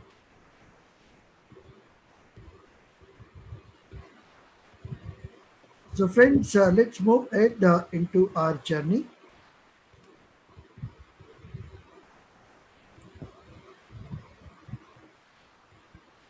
First, we try to make our basics strong, and then we will look at some of the basic terminology which we use in hypothesis testing. First, we have to understand the nature of the data. Friends, you are already aware we have four types of data: the nominal, ordinal, interval scale, and the ratio scale.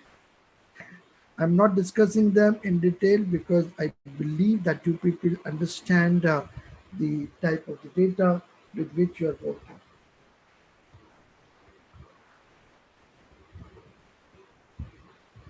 Arunesh is asking, can we get the probability value 0? The answer is uh,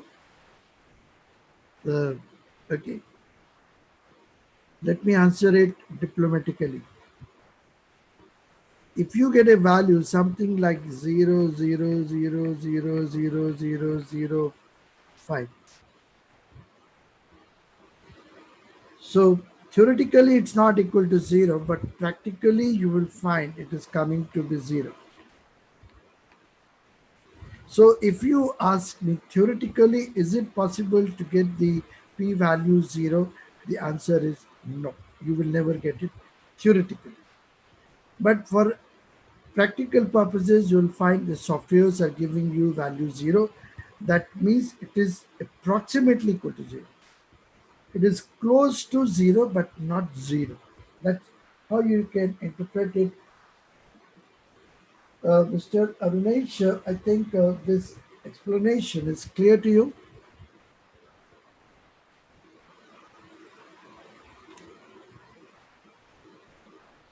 Then the question is, what is an hypothesis? It's a formally stated expectations about how behavior operates.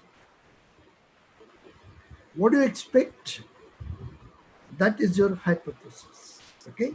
It's a tentative guess about a behavior or a relation. It's a proposition that a researcher wants to verify or wants to put on test. It's a conjectural statement of the relation between two or more variables. Dr. Manoj Kumar is asking, explain data. I don't know what Dr. Manoj Kumar is looking at. Manojji, what exactly you mean by data? What is that you want to know about data? Can you please clarify your question?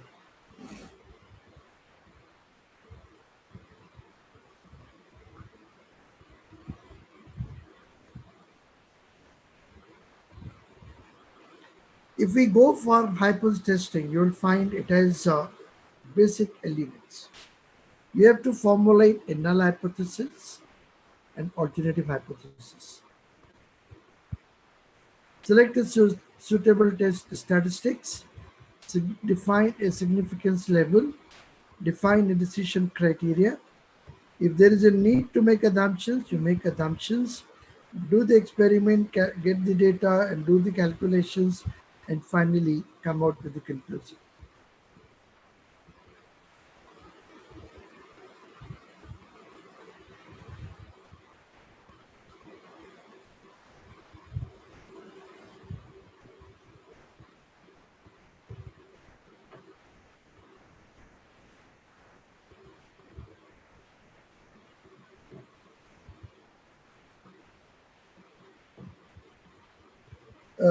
Mr. K. Nageshwar Rao is asking, in the research thesis, can we use hypothesis and research issues together? Okay. Uh,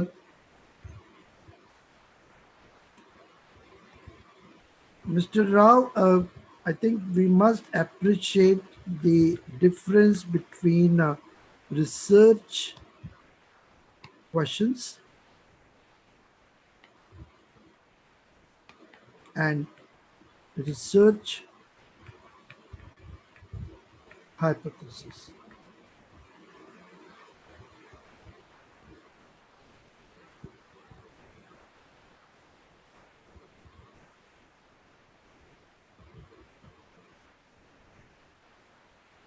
Okay. Research question is something for whom you are looking forward your answers. Say, example, I show you here.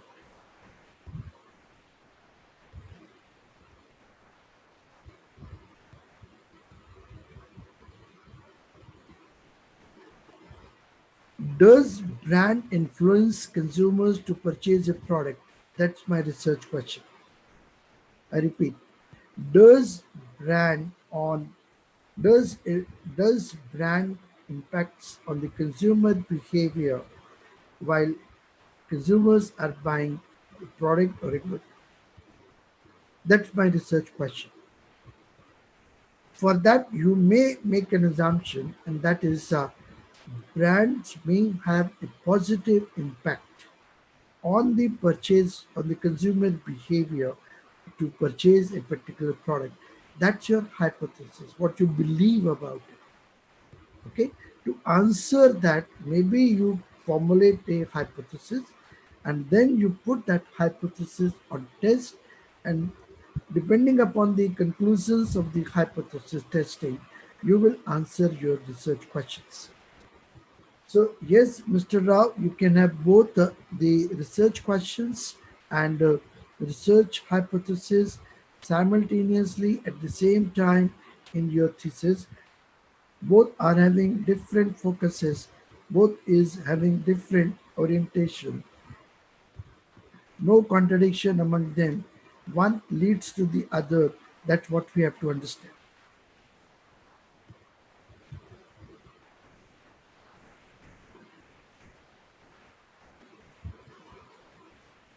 So research questions, research hypotheses, they are different, but they are connected.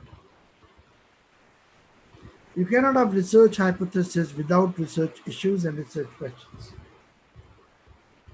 Manoj ji, you are asking me about collection of observations. Collection of observations is your data, and data may be nominal, ordinal, interval scale, and duration scale.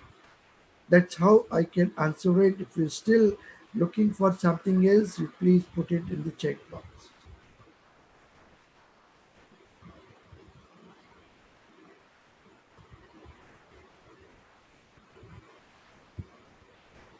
Yes, Leela ji, normally we go for CLT theorem, the central limit theorem, and that says larger sample will ensure normality. Okay, but if you find your distribution is highly skewed and having a lot of outliers, then CLT may not work. So to ensure that CLT is working properly, you have to ensure that your data is not having any outliers and your data is not very skewed on either direction.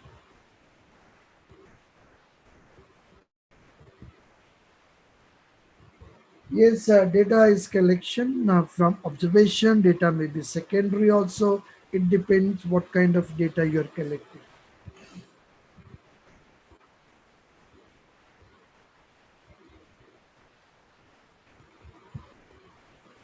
Now let's understand what is null hypothesis, alternative hypothesis, and all these things.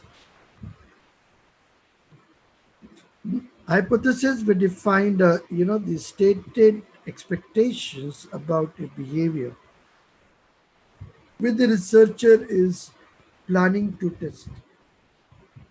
Null hypothesis means assumption of no change, no effect, nullifying the effect of a particular experiment, no relation, no difference,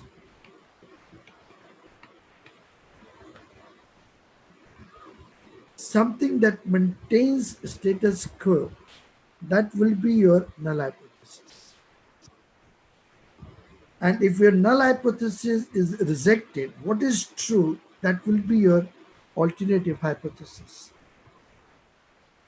which is an assumption which must hold if null hypothesis is proved to be untrue. The test statistic is calculated from sample data, okay, for testing a particular hypothesis. That may be your Z, that will be your T, that may be your F, that may be your chi square, that may be any other statistic. The statistics which is used for testing your hypothesis is called test statistics. Then level of significance, which is represented by alpha, probability of rejecting true null hypothesis. It represents the probability that the difference between the actual observation and the assumed hypothesis cannot be attributed to randomness. It is that level where the difference becomes significant and we say that our null is not true. The differences are beyond random. Okay? Decision criteria that value the test statistic beyond which if you come across with value, your null is rejected. So for example, two-tailed test, 5% level of significance. The critical value of the Z are plus minus 1.96. Anything that goes beyond it, I will say my null is rejected. Anything within this range, you are not going to reject the null hypothesis.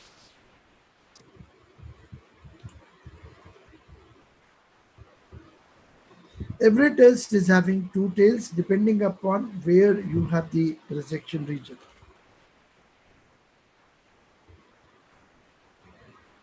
If the rejection region is on one side of the tail, like this, or like this, it is called one-tailed test. If the rejection is on both these sides,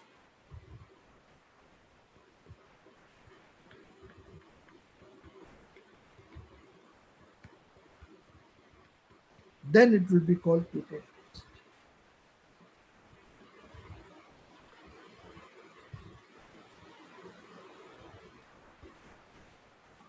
Okay.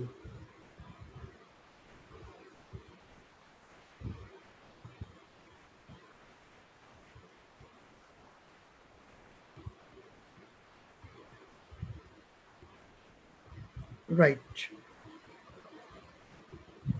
Dr. Manoj Kumar, I think many times you have very wonderful questions.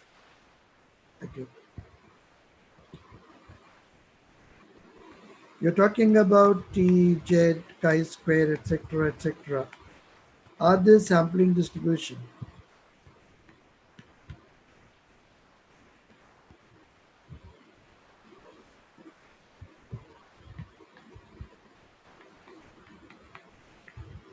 I don't know. Anybody would like to respond to it? Are they sampling distribution? The answer is no. They are not sampling distribution. They are called theoretical distribution.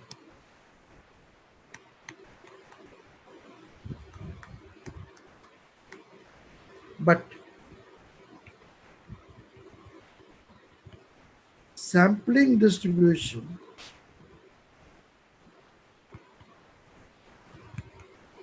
may follow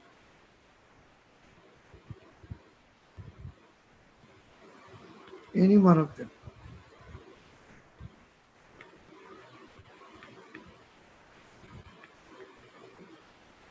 So, Dr. Manoj, I think you must appreciate T, Z, chi-square, etc., etc. They are not just sampling distribution; they are the theoretical distributions. But a particular sampling distribution may follow T, may follow Z, may follow chi-square, depending upon the nature of that sampling distribution.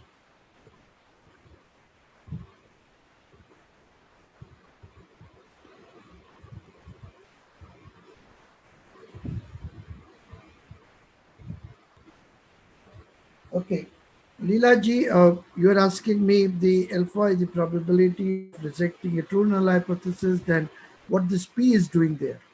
P is also being the same thing. Any one of you would like to respond to that? Hmm? Basically, Leela ji, I think you want to know what is the difference between p-value and alpha, how they are different.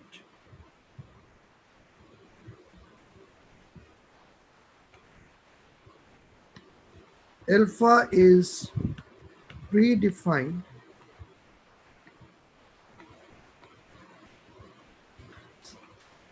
set by researcher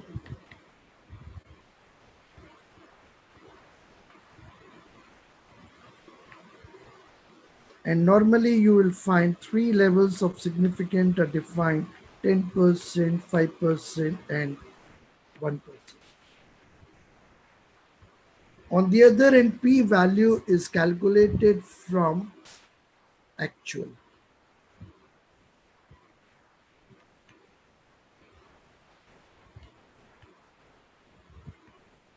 Well, okay. If you really want to use the terminology observed, significance level, then I will say p-value is observed or actual level of significance. That's how you, Leela ji, you can see the difference between these two. Observed or actual and predefined and set by the researcher. That's the difference we find. Otherwise, as far as the interpretation is concerned, both are representing level of significance. One predefined, another actual.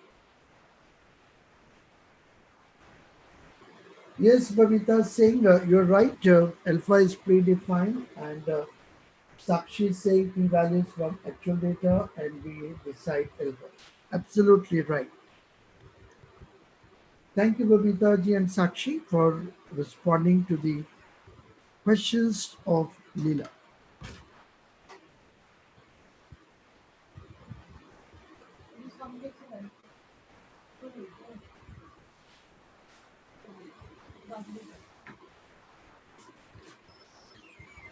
When we do hypothesis testing, there may be two kinds of the errors that can happen: type 1 and type 2 error. Type 1 error is simply determined through alpha, and type 2 error is shown by beta. Type 1 error is the probability of rejecting a true null hypothesis, and type 2 error is the probability of accepting a false null hypothesis. And whenever you do any hypothesis testing, the testing procedure is subject to these errors. So if HO is true, we accept, no error. Not true and we reject, no error. If it is true and we reject, we commit type 1 error, which is alpha. If it is not true and we accept, we commit type 2 error.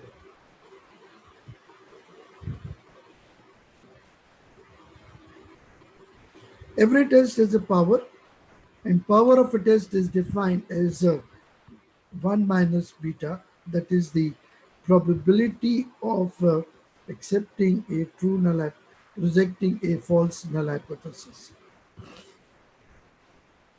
Rejecting a false null hypothesis, and that is denoted by 1 minus beta, where beta is probability of accepting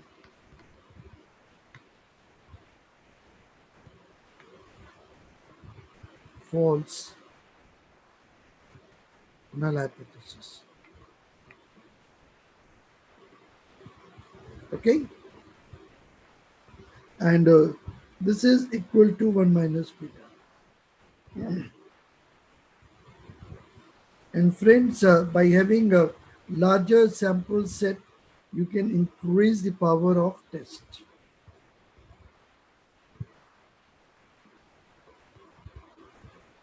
And that's the reason people suggest that Larger your sample set, better will be your results because power of test in that case increases.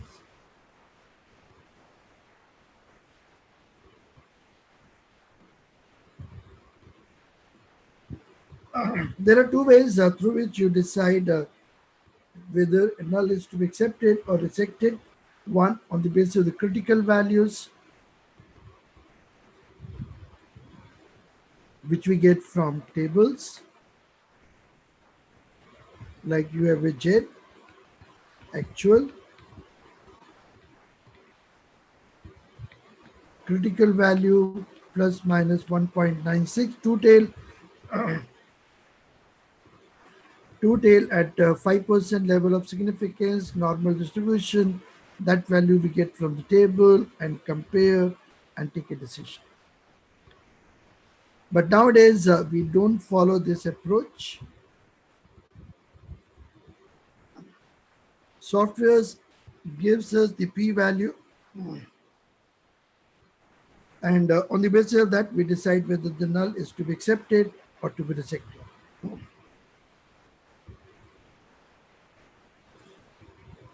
Probability value is the value of observing a sample outcome even more extreme than observed when null is true. This is my observed. More extreme means state. So this gives me p-value.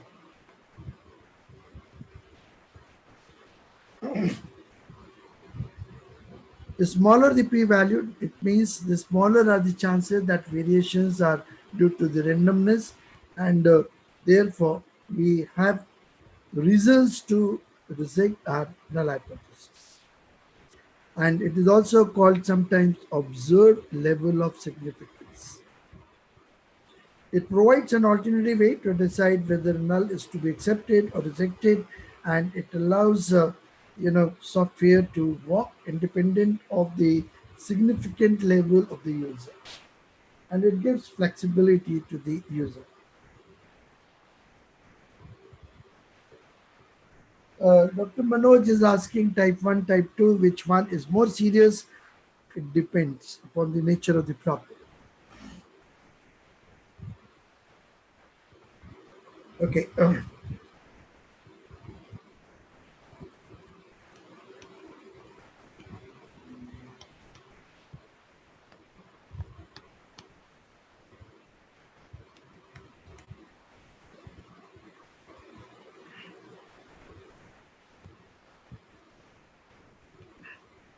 Suppose we bought raw material,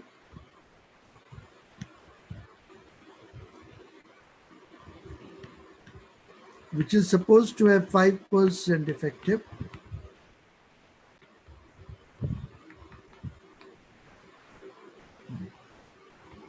My alpha is 5%.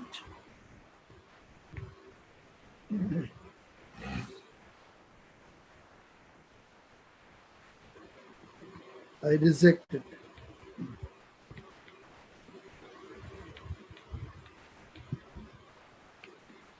Manoj is taking risk. If I reject that,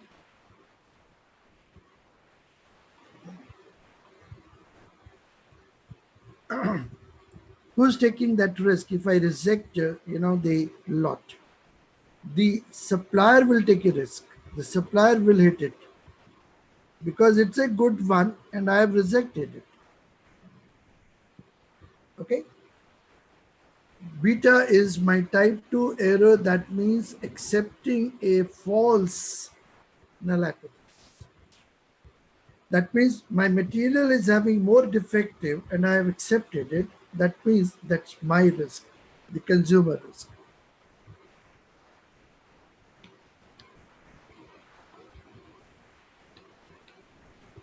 Now, Manoj, you have to take a call. Whose risk is more in your analysis? Which risk you can afford to take, which risk you cannot afford to take. And that will help you in deciding, should you go for type 1 error as important factor? Should you go type 2, which is important factor? Let me take another example.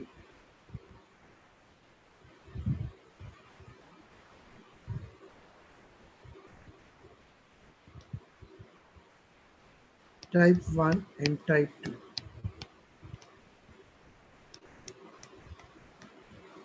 And let's create is code scene.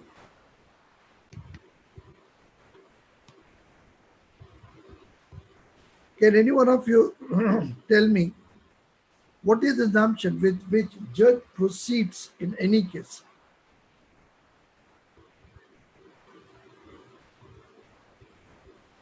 Judge always proceed with the assumption that other person is innocent till the evidence provide that he is culpable.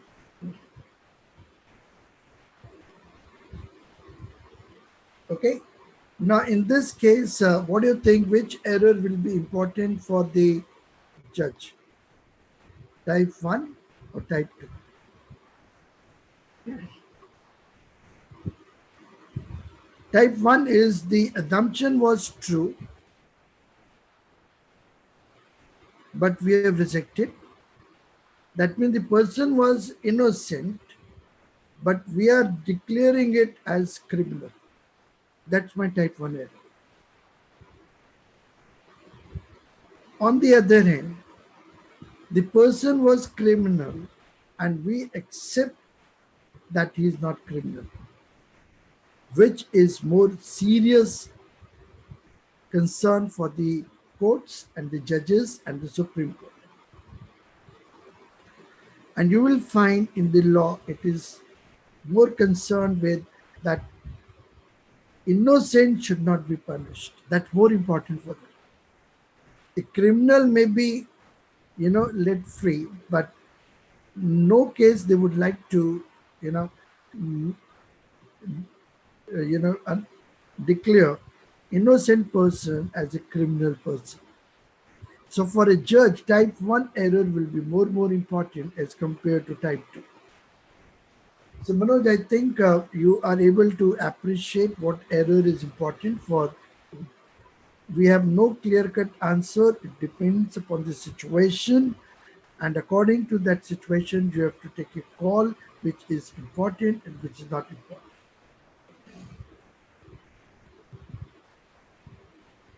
Okay? The p-value indicates probability that results are due to the sampling error or the chance, and that's what we say is this t. So far, we are preparing ourselves for the necessary backdrop to take a solid move to understand hypothesis testing. The most important thing is never stop asking questions. If you still have a question, you are most welcome for it. A lot of responses I get from Aditi, Leela, Deepak, type 1 error. I think that makes good sense, and please keep it up. Don't stop giving your responses.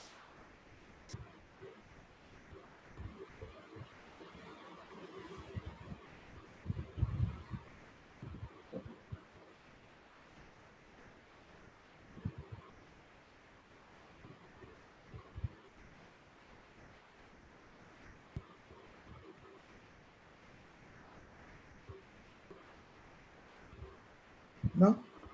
Great. So now let's go ahead with the hypothesis testing. Whatever hypothesis testing you are doing, it requires a test. And the test can be parametric or non-parametric. Parametric tests are the tests which requires any assumption about population.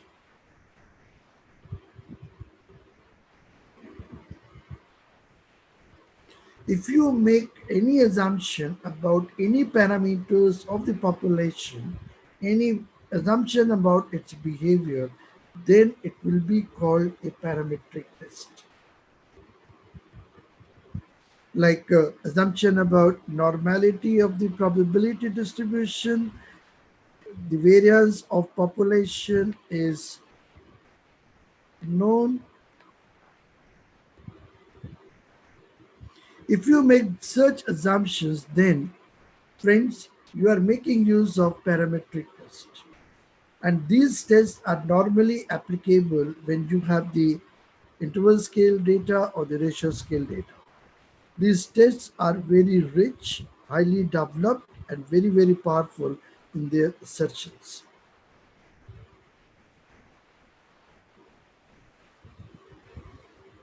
On the other hand, non-parametric tests are distribution-free tests. No assumption about any kind of a distribution, no assumption about any population parameter. Many times they are called the lag parameters. They're widely used for nominal and ordinal data where no parametric tests are available. However, they can also be used for the ratio and the interval scale data, provided assumptions of a particular parametric test are not satisfied.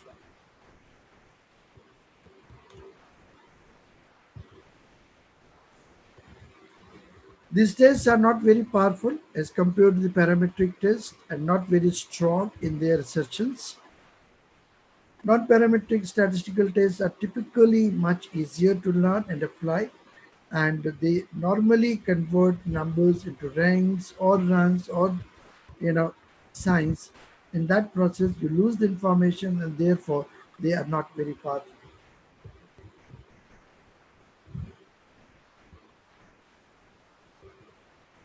Okay, let's see where we should apply which test. Should I use parametric test? Yes, in two cases. Case 1, when the data is measured at a scale level, that means ratio as well as interval. And second, when the assumptions are true. If these two conditions are satisfied,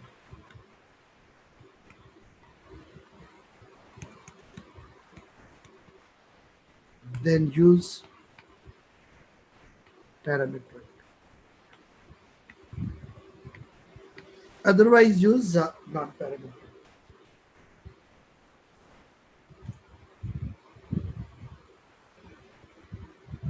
When data is not measured at a scale level, that means when the data is nominal or ordinal, you have to apply non-parametric tests. And when the assumptions of parametric tests are not satisfied, then use non-parametric tests. So now you can get an idea where you can make use of parametric, where you can make use of non-parametric. If your data is nominal and ordinal, use non-parametric. If your scale data and assumptions of a test are not true,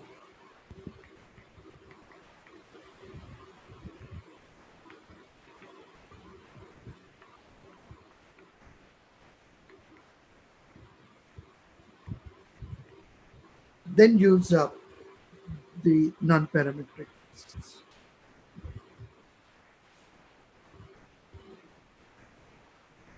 Another important thing we have to understand while doing the hypothesis testing, the concept of related and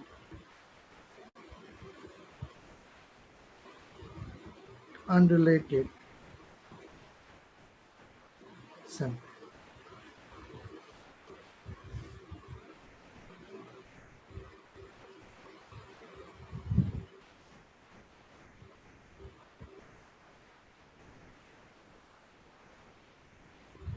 Mr. Persain is having a question.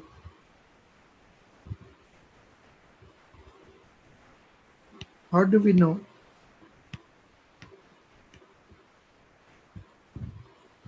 whether null is true or not?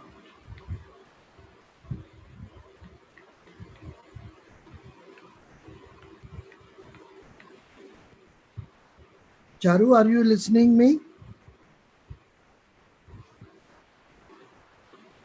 Charu, are you there? Yes, sir. Yes, sir. Hello? Hello, am I audible, sir? Yes. Charu, tell me, how do we know whether null is true or not? Sir, I actually missed a little part. My electricity No, no, it's went off. nothing to do with the earlier discussion. It's just altogether a new discussion. Nothing to do with the previous discussion. Okay. So, sir, we'll check it with the significant value, alpha value. So, if the Okay. value is significant, Right. then we will, Declare it false, right? right, sir. But if we don't declare it false, then can I say it is true? So, we say that there are no, I mean, uh, I cannot say that. we cannot say that it is true, but we can say that there are no possible data to accept the null hypothesis. Charu, there is a request that they are not able to see these slides. Do you have a problem? Sir, the slide is visible, the one at which you are writing at the moment. It is visible, sir. But they are writing that slide is not visible. We are not able to see it. Sir, it is visible, sir.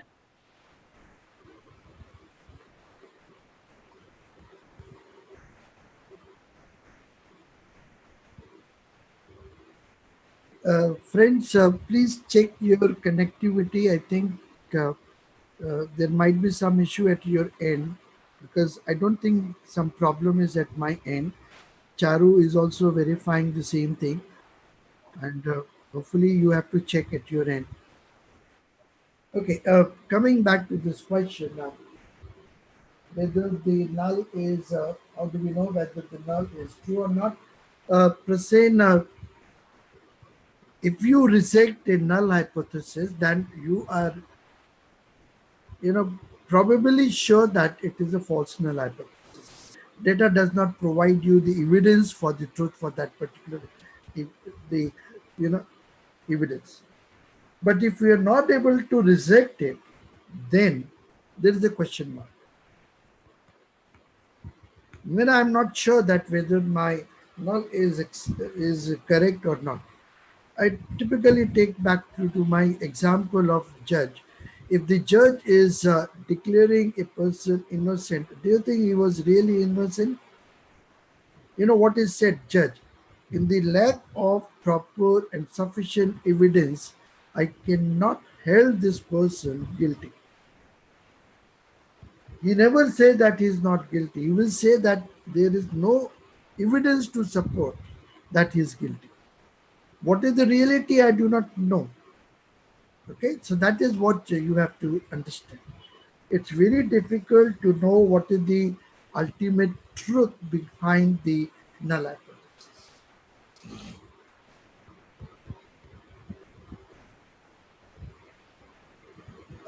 Manoj is asking what is nominal or ordinal. That I will come back to. Likelihood scale is ordinal or interval. That's another question. And okay.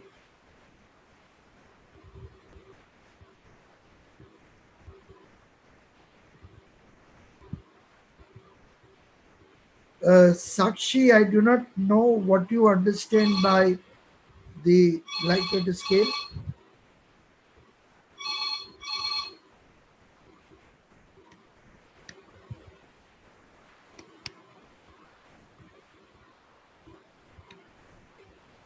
Likert scale is multi-dimensional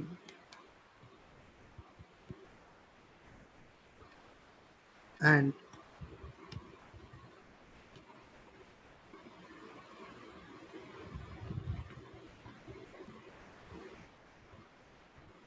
symmetric scale.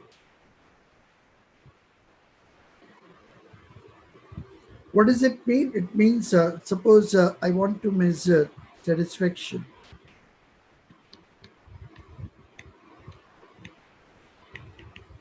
of bank customers. So what I do, I ask a number of questions.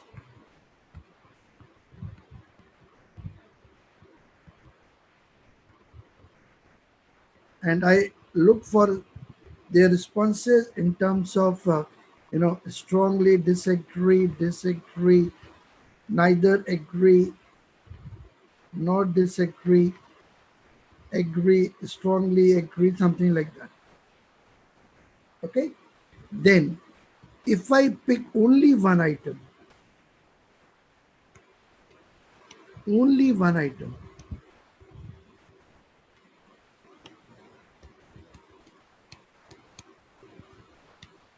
that is not Likert scale. If you just pick one item, that is not Likert scale. And that will be on ordinal. But if you take the summation of all and you get the result, so for example, 10 questions, 5 choices, maximum total will be 50 and minimum total will be 1, that is 10. That means the summated value will be in the range of 10 to 50. This summated value is my Likert scale, which is your interval scale data.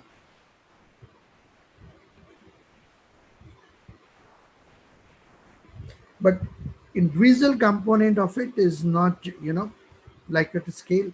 They are at ordinal level. They are not at a scale level. So Sakshi, I think I have made myself clear since it is scale data, so you can apply the parametric provided the assumptions are true.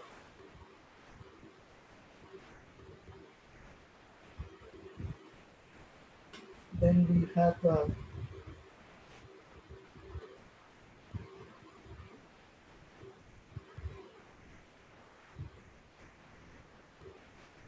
Deepa is asking, is age a continuous variable?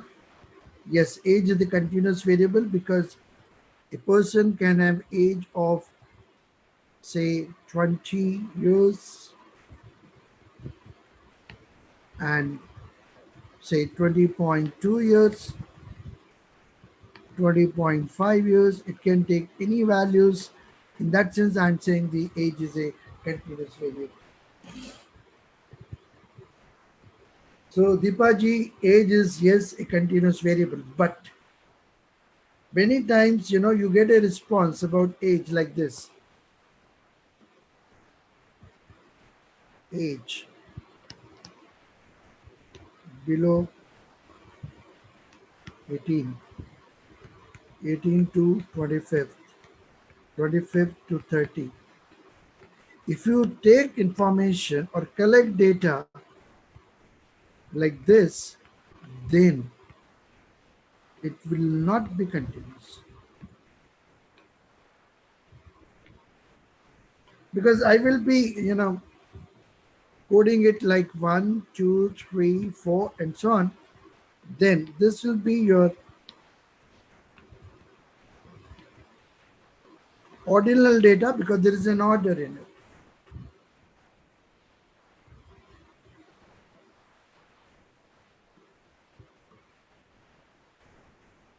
Okay.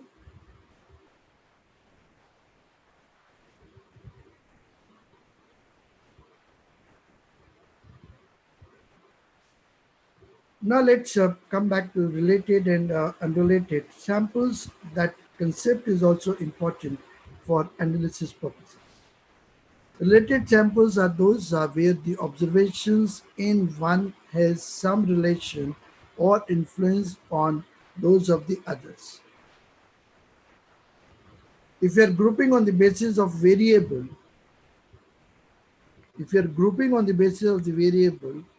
then they will be related samples. Otherwise, they will not be related samples. Now, how do we visualize them in,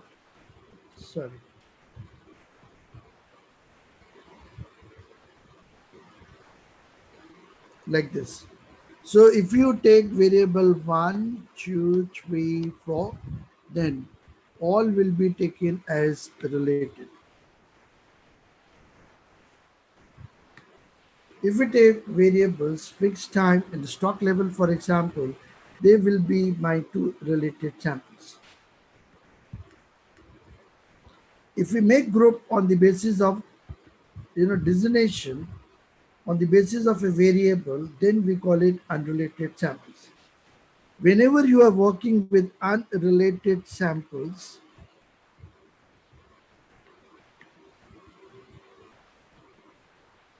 SPSS will ask for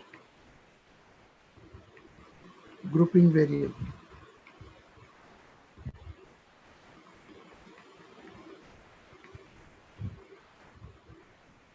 What is that variable on the basis of which you are going to make groups? That will give you the unrelated samples, and that will be a variable like this. So that's how we identify the related and unrelated. Now let's see what test we have to use for which purpose.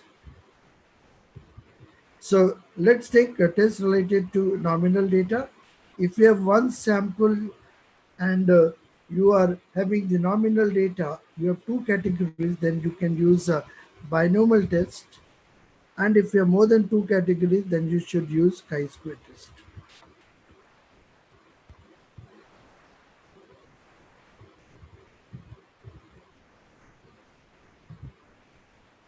If we have two samples and my data is nominal data, they are related samples, and I am having only two categories, male and female, for example, then I can use McNamara test. If you have more than two, then you can make use of chi-square. The samples are unrelated, you can make use of chi-square.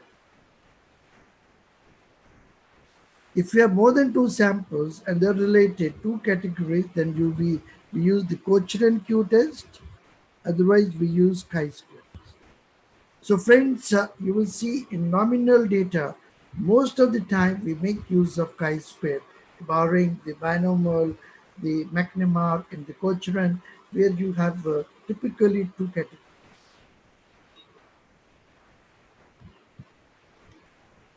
Now let's see what we can use when we have the ordinal data.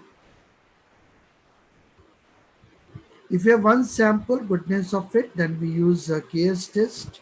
And when we are going for the central tendency, we use the sign test. And friends, what are they? I'm not going into detail of them, but we will do them. We will use them in our species. How we will do that? I will be taking some practical examples for this purpose. If you have two samples, ordinal data, related samples, then we use Wilcoxon matched pair test. If they are unrelated, we use mostly the Mann-Whitney test, and if it is the goodness of it, we use KS test.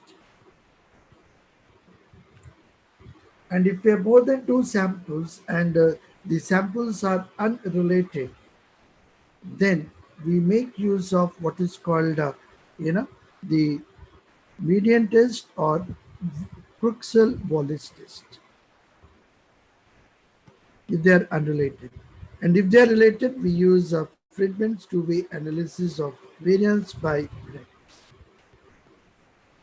So that's the sketch, that's the summary of the test which you can use when you have the nominal data, ordinal data, and in all these cases, you can use non-parametric test. Okay.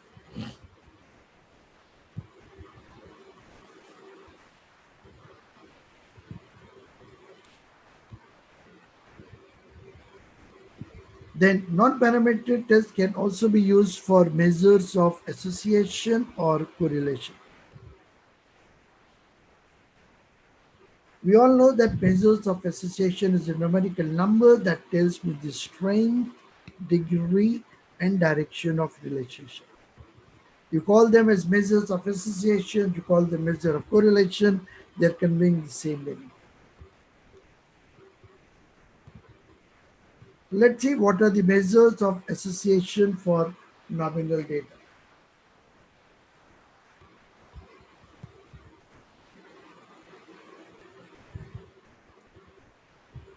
Deepaji is requesting for sharing of the PPT. Yes, I will give my PPT to the organizers.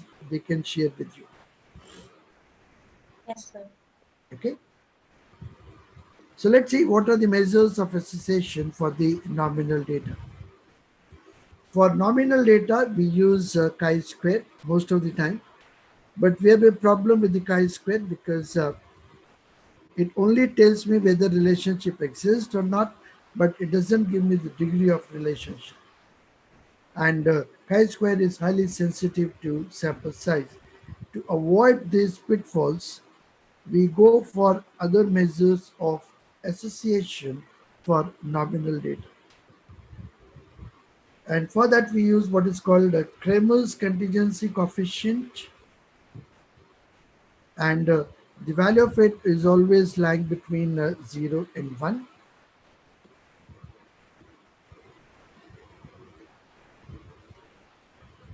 And normally we see that if it is 0 to 0.9, negligible, 10% to 20% weak, 20 to 14 moderate, 40 to 16 fairly strong, and 60 to 90%, so 60 to 100%.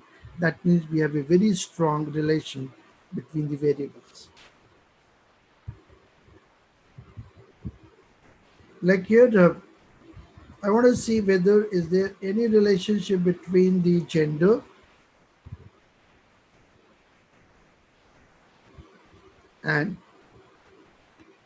the outdoor entertainment which they are liking most. Okay, for that you can make use of the Kramers fee,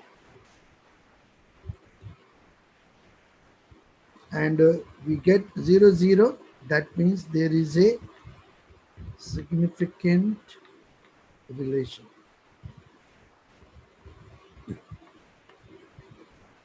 And what is that relation? The relation is, if you see male,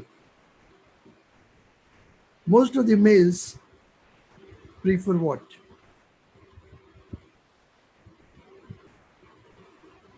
Go out for adventurous experience and watch movie in a theater. On the other hand, if you see the women, what they prefer, go for shopping in a mall. That's their most preferred place.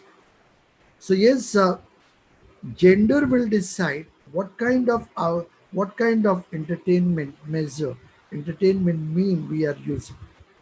So that is significant, and that's what Kramers fee tells me.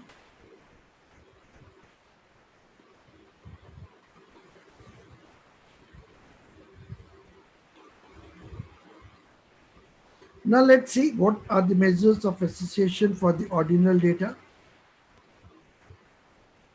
For that, you can make use of rank correlation or Spearman rank order correlation, and you can also make use of another statistics which is called Goodman-Kroxel-Kramer. That is you can use for ordinal data. Like you prefer that your life partner's family should be financially sound. Love marriage is better than arranged marriage. You have the ordinal data here, and you have the ordinal data here. And I want to see if there is any connect between these two. For that, you can make use of gamma, and see here, significant. So yes, there is a significant relationship between the opinion about love marriage is better than the arranged marriage, and you prefer that your life partner's family should be financially sound. And the relationship is negative. So those who believe strongly in love marriage They disagree with the fact that the partner's family should be financially sound. That's what it means.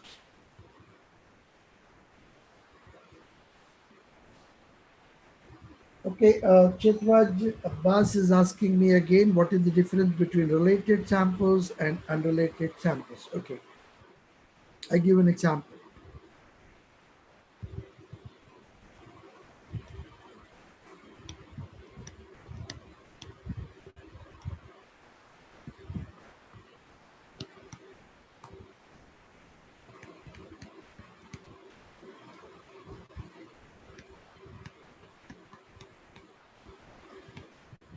Suppose I want to answer this question. Who is doing well in the board examination?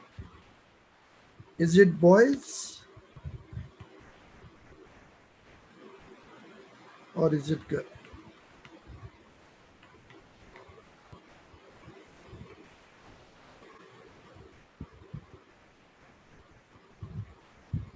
To answer this, who is doing well and who is not doing well in the board examination, boy versus girls.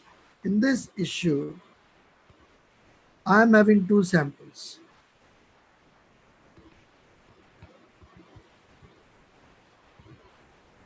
One sample of boy, one sample of the girl.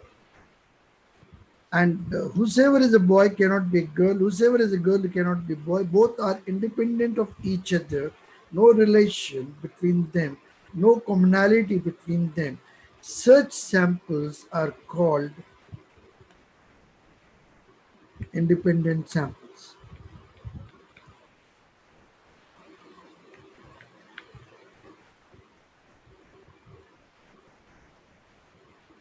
Okay, let's take another example. Some workers have been sent on training.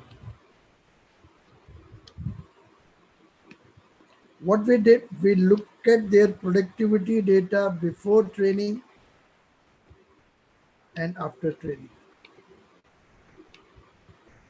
Then what happens? I'm comparing before and after for the same worker.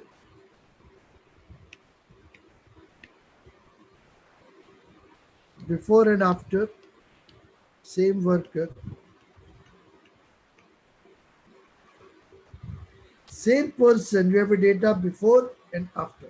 If that is so, then samples are called related samples because they are related to the same person. That's how we distinguish between related and unrelated samples. I think, Mr. Chetraj, you got answer to your question?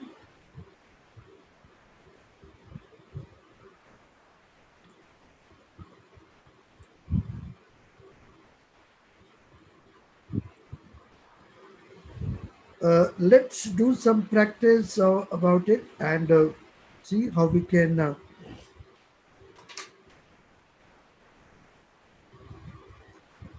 Do you see any association between the degree of a student and the major opted?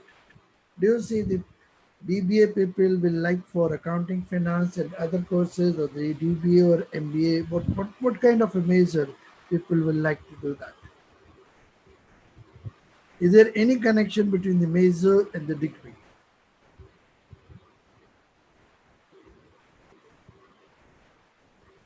Data is nominal data. These are all categories: BBA, DBA, MBA, accounting, finance, and the data is your nominal data.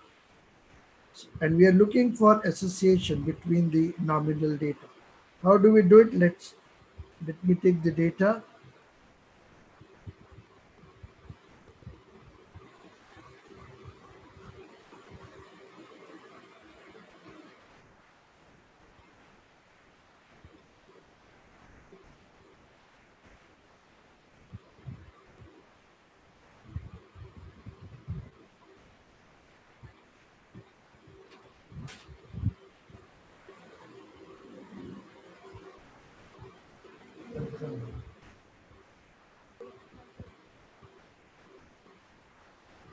So friends, we have a degree, we have a major, we have a frequency. Frequencies will be used as a weight, right?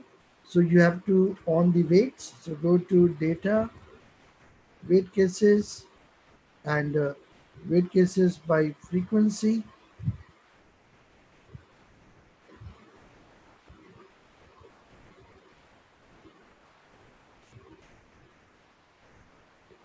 And the moment you weight them by frequency, you will get a sig message here, weights on.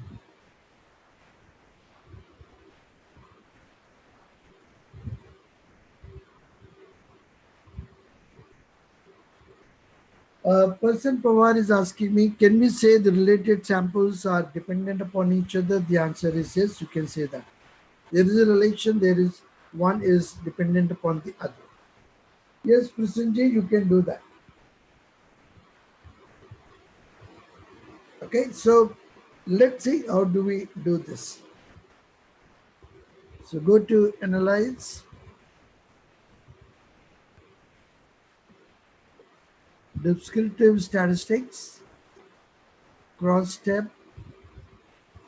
Suppose I take degrees in rows, major in columns, statistics,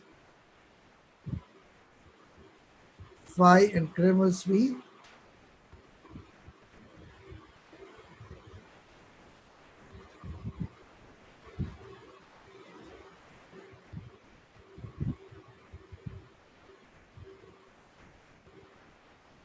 And then you say, okay.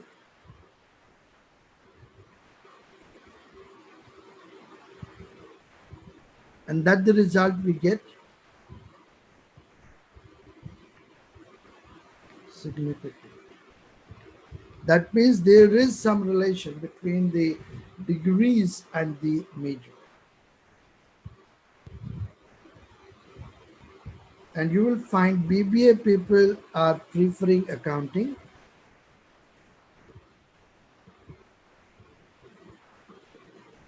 Okay. And MBA people are looking for others.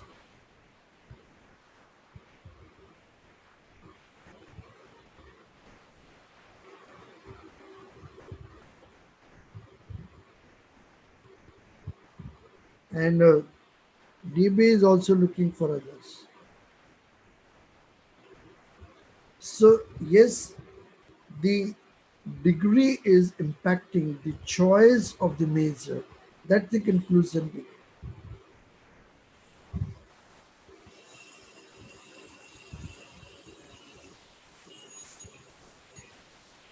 Let me take another example.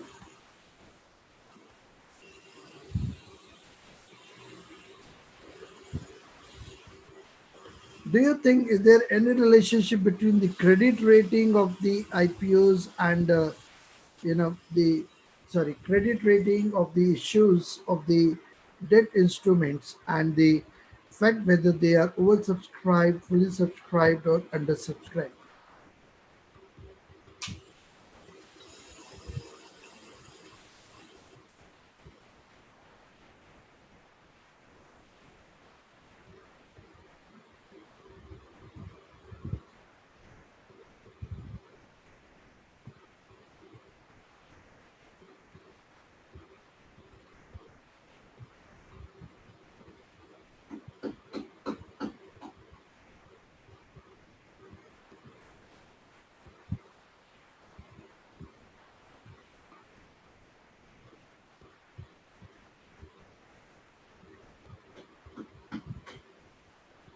Weights are already defined.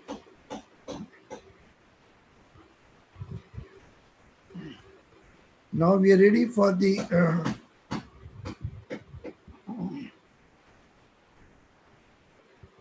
test, analyze, descriptive, cross step.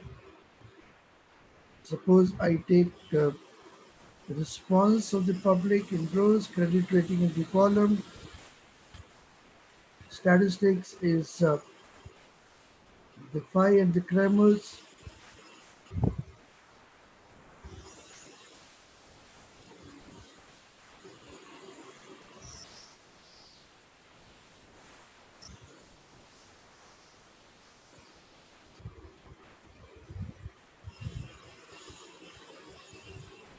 Friends, now I have a question here. What is the nature of the data we have here?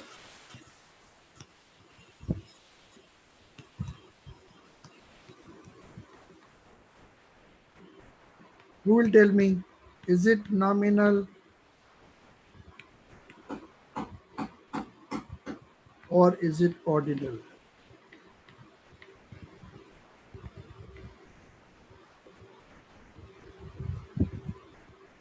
The credit ratings which you have, a triple A, double A, triple B, B, and all that, and undersubscribed, fully subscribed, oversubscribed.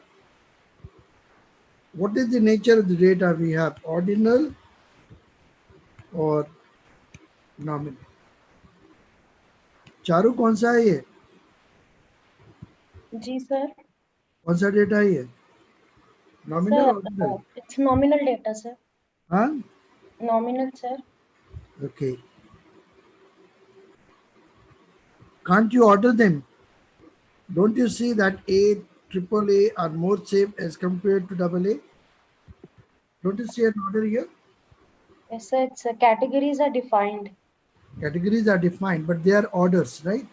Right, sir. There is an order here. Yeah, yes, sir. Fully subscribed is more than undersubscribed, and oversubscribed is more than the fully subscribed. So there's an order. And therefore, there is data is my ordinal data. And for ordinal data, you can make use of gamma as a measure of association. Yes, Satya Prakash is saying ordinal. Leela is saying ordinal. Yes, you're right. You people are right. So if you say it's ordinal, let's see, how do we do it? We go to analyze, descriptive statistics, cross step. Cancel. Analyze, descriptive, cross steps, rating I'm taking in column and public response of this statistics is gamma.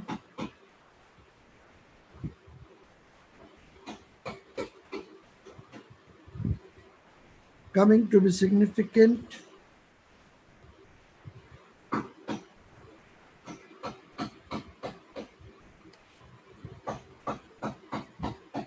and now you see here, oversubscribed, fully subscribed, undersubscribed. So as the rating is falling, the number of undersubscribed is increasing. Okay, and the rating is falling for fully subscribed. If the rating is increasing, maybe oversubscribed. So I can say that higher the rating, higher will be the degree of subscription, lower the rating, lower will be the degree of subscription. And the value is negative. Okay, so as this goes up, this goes down. Suppose they are moving in the opposite direction, and therefore we are getting a negative relation.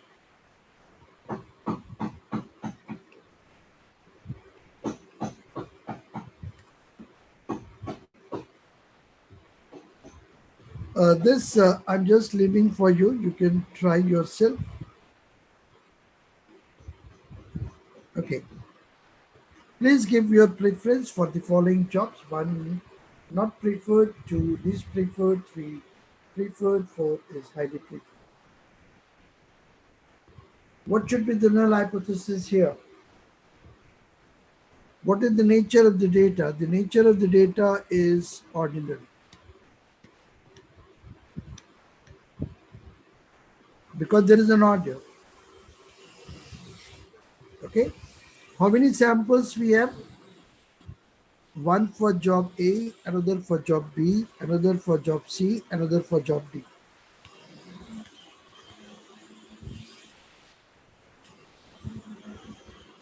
Are they related? Yes, same person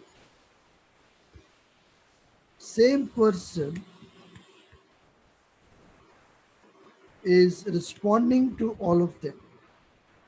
In that sense, they are related. Okay. Null hypothesis is no difference of the preference among these four jobs. So let me summarize. Data is ordinal, four samples, more than two, related samples, dependent samples. Null hypothesis is no difference in the job preference.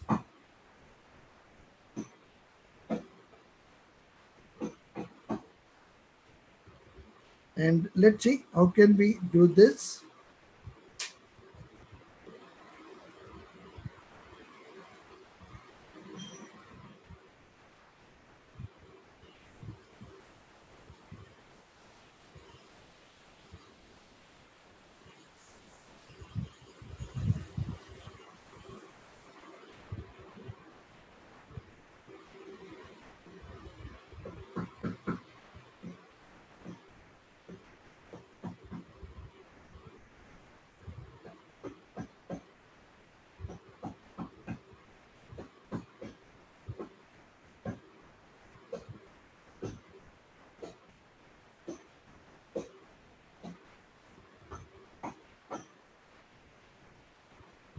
Friend, these are the preferences which are given to us.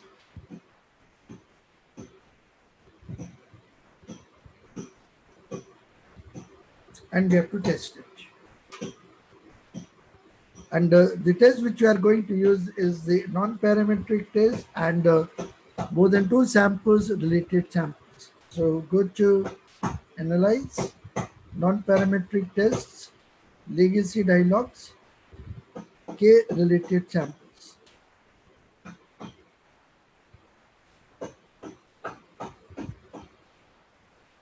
Reference for job 8, 2, 3, 4. Fragment test by default. Okay.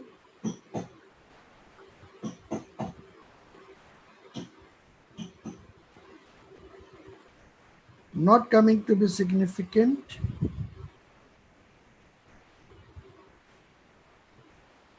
Therefore, null is not rejected. You go for the null. And that shows that there is no difference regarding the preferences among the jobs.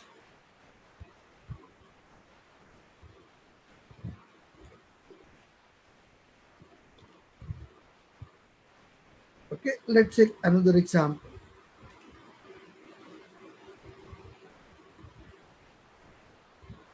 A survey of the user is being done and we ask for the information about your monthly spend on all mobile connection and the type of the connection, prepaid and postpaid.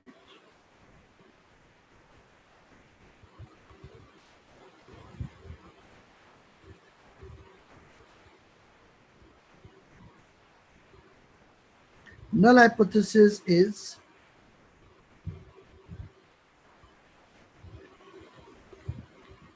no difference in expenditure of postpaid people and the prepaid people.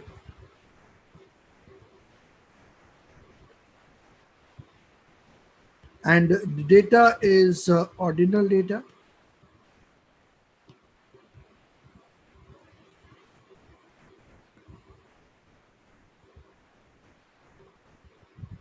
Because those who are having prepaid connection, I am assuming they are not having the postpaid connection. So both are independent. Set of the prepaid people is different from the set of the postpaid, independent. Two samples, ordinal data, null, no difference. Okay, so if you have this information, let's see how do we do about it.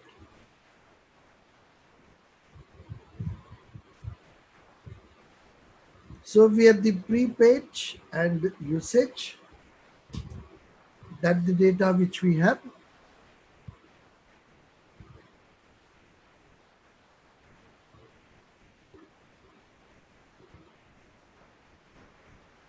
Two samples, unrelated samples, ordinal data. Let's see what is the test we are going to use here. So go to Analyze, Non-Parametric, Legacy, Dialogues.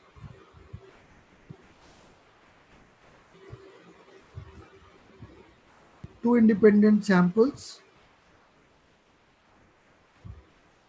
Testing variable is the monthly expenditure, monthly usage, and the grouping variable is post or prepaid. Define groups 1 and 2.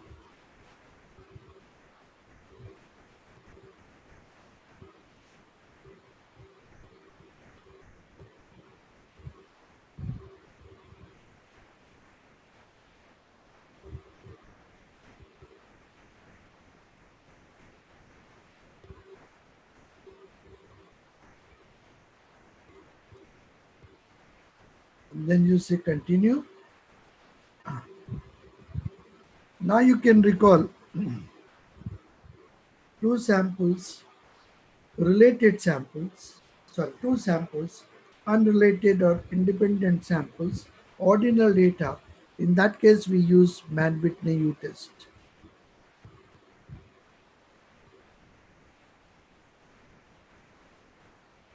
Once you have done it, you simply say OK, and you get the result.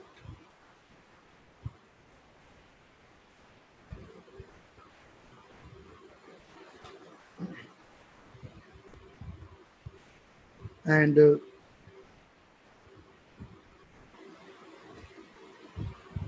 significant,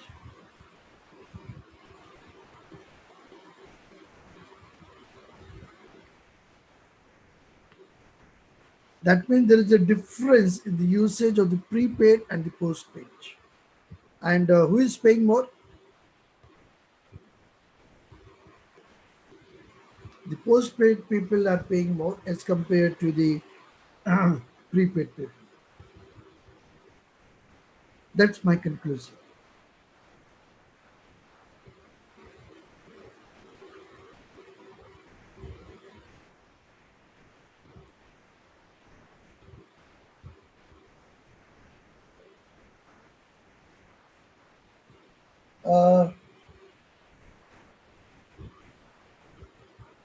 Tanmenda is asking me a question. Can we assign the ordering according to our own purpose? You can do it.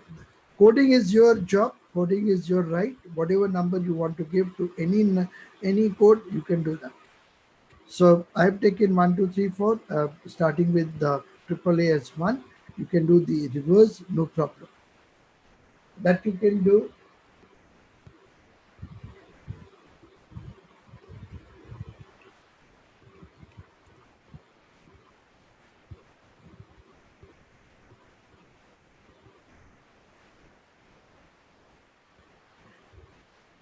And also, who is spending more, male and female? The two samples, independent samples, and the test which you are going to use, that will be Mann-Whitney test.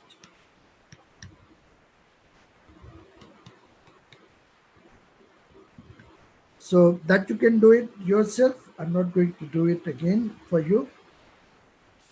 So friends, that's all I wanted to discuss with you. If you have any question, any doubt, you're most welcome. I hope you are able to understand it. Sorry, I've extended my time, but hopefully you get a feel of it. But don't forget, if you do, you understand. If you don't do it, you will not understand. Files have been shared with you. Work with those files, work with the data, and hopefully you will have wonderful experience working with non-parametric tests. Any questions if you have, any doubt? So there is one question by Ms. Shivani. She's asking if goodness of fit can be explained. Regression analysis with statistical software is uh, Leelaji, for statistical, for regression, Stata is better than SPSS because Stata is having a lot of advanced features for regression analysis as compared to SPSS. For preliminary work, you can work with SPSS, but if you want to do some detailed advanced analysis for regression, go for Stata.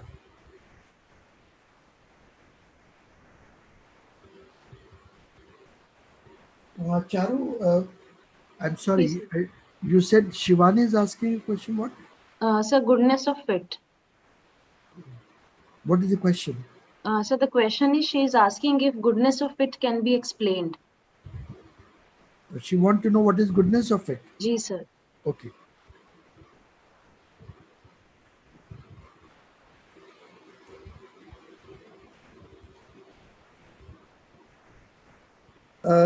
Suppose we have a data with us. We have X. We have a frequency of X.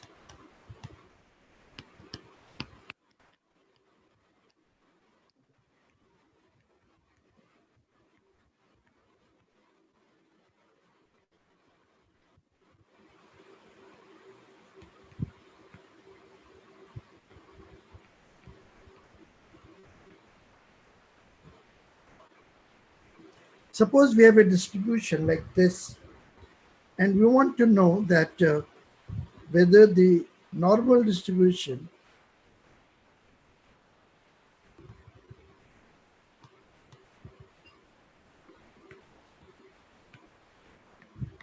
can be fitted into it.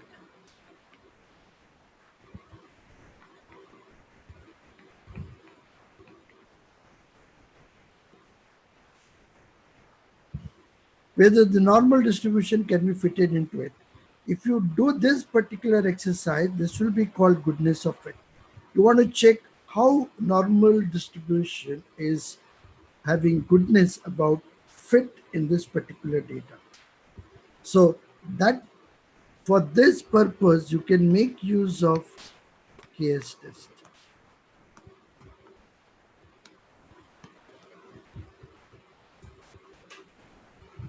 Okay, so I think I have some.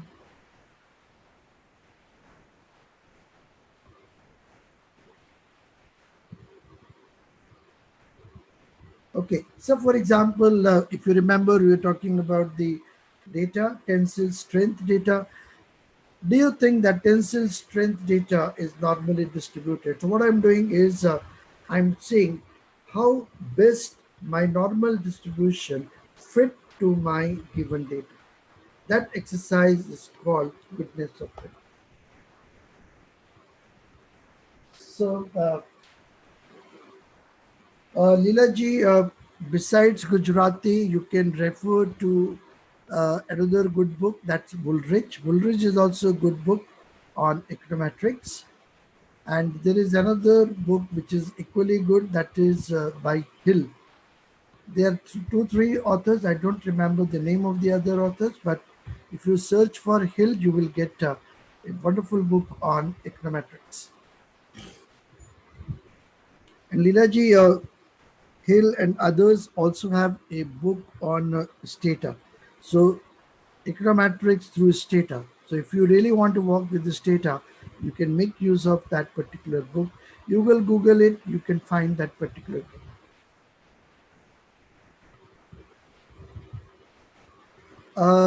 Manoj ji, there is a wonderful book with the name of, 101 Tests by Kanji.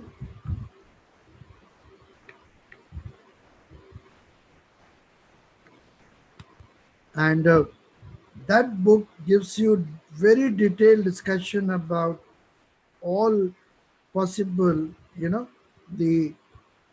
non-parametric test. Very simple book, easy book, and each and every non-parametric test has been explained in a very nice manner.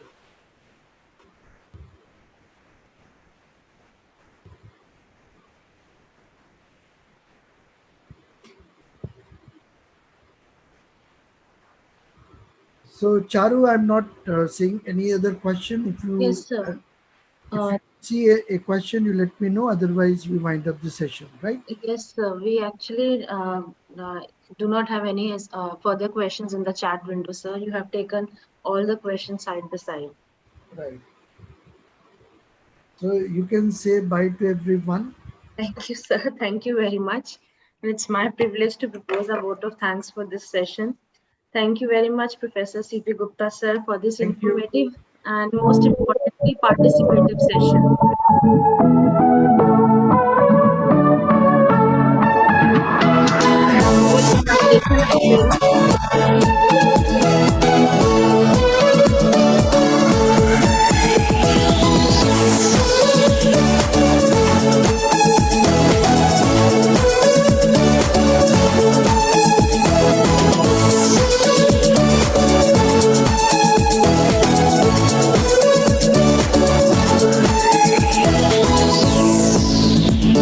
Thanks a lot, sir. Thank you, team. Thank you, everyone.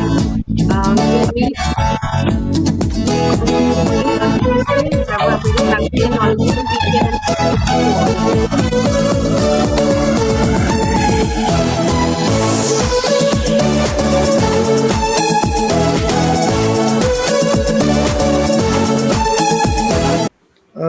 Leelaji, thank you very much for appreciation and nice words. Thanks everyone and have a wonderful time. Thank you very much. Thank you very much, sir. It was a privilege to have you amongst us as always. And a very knowledgeable weekend and a very happy Holi to all of us. Thank you, sir.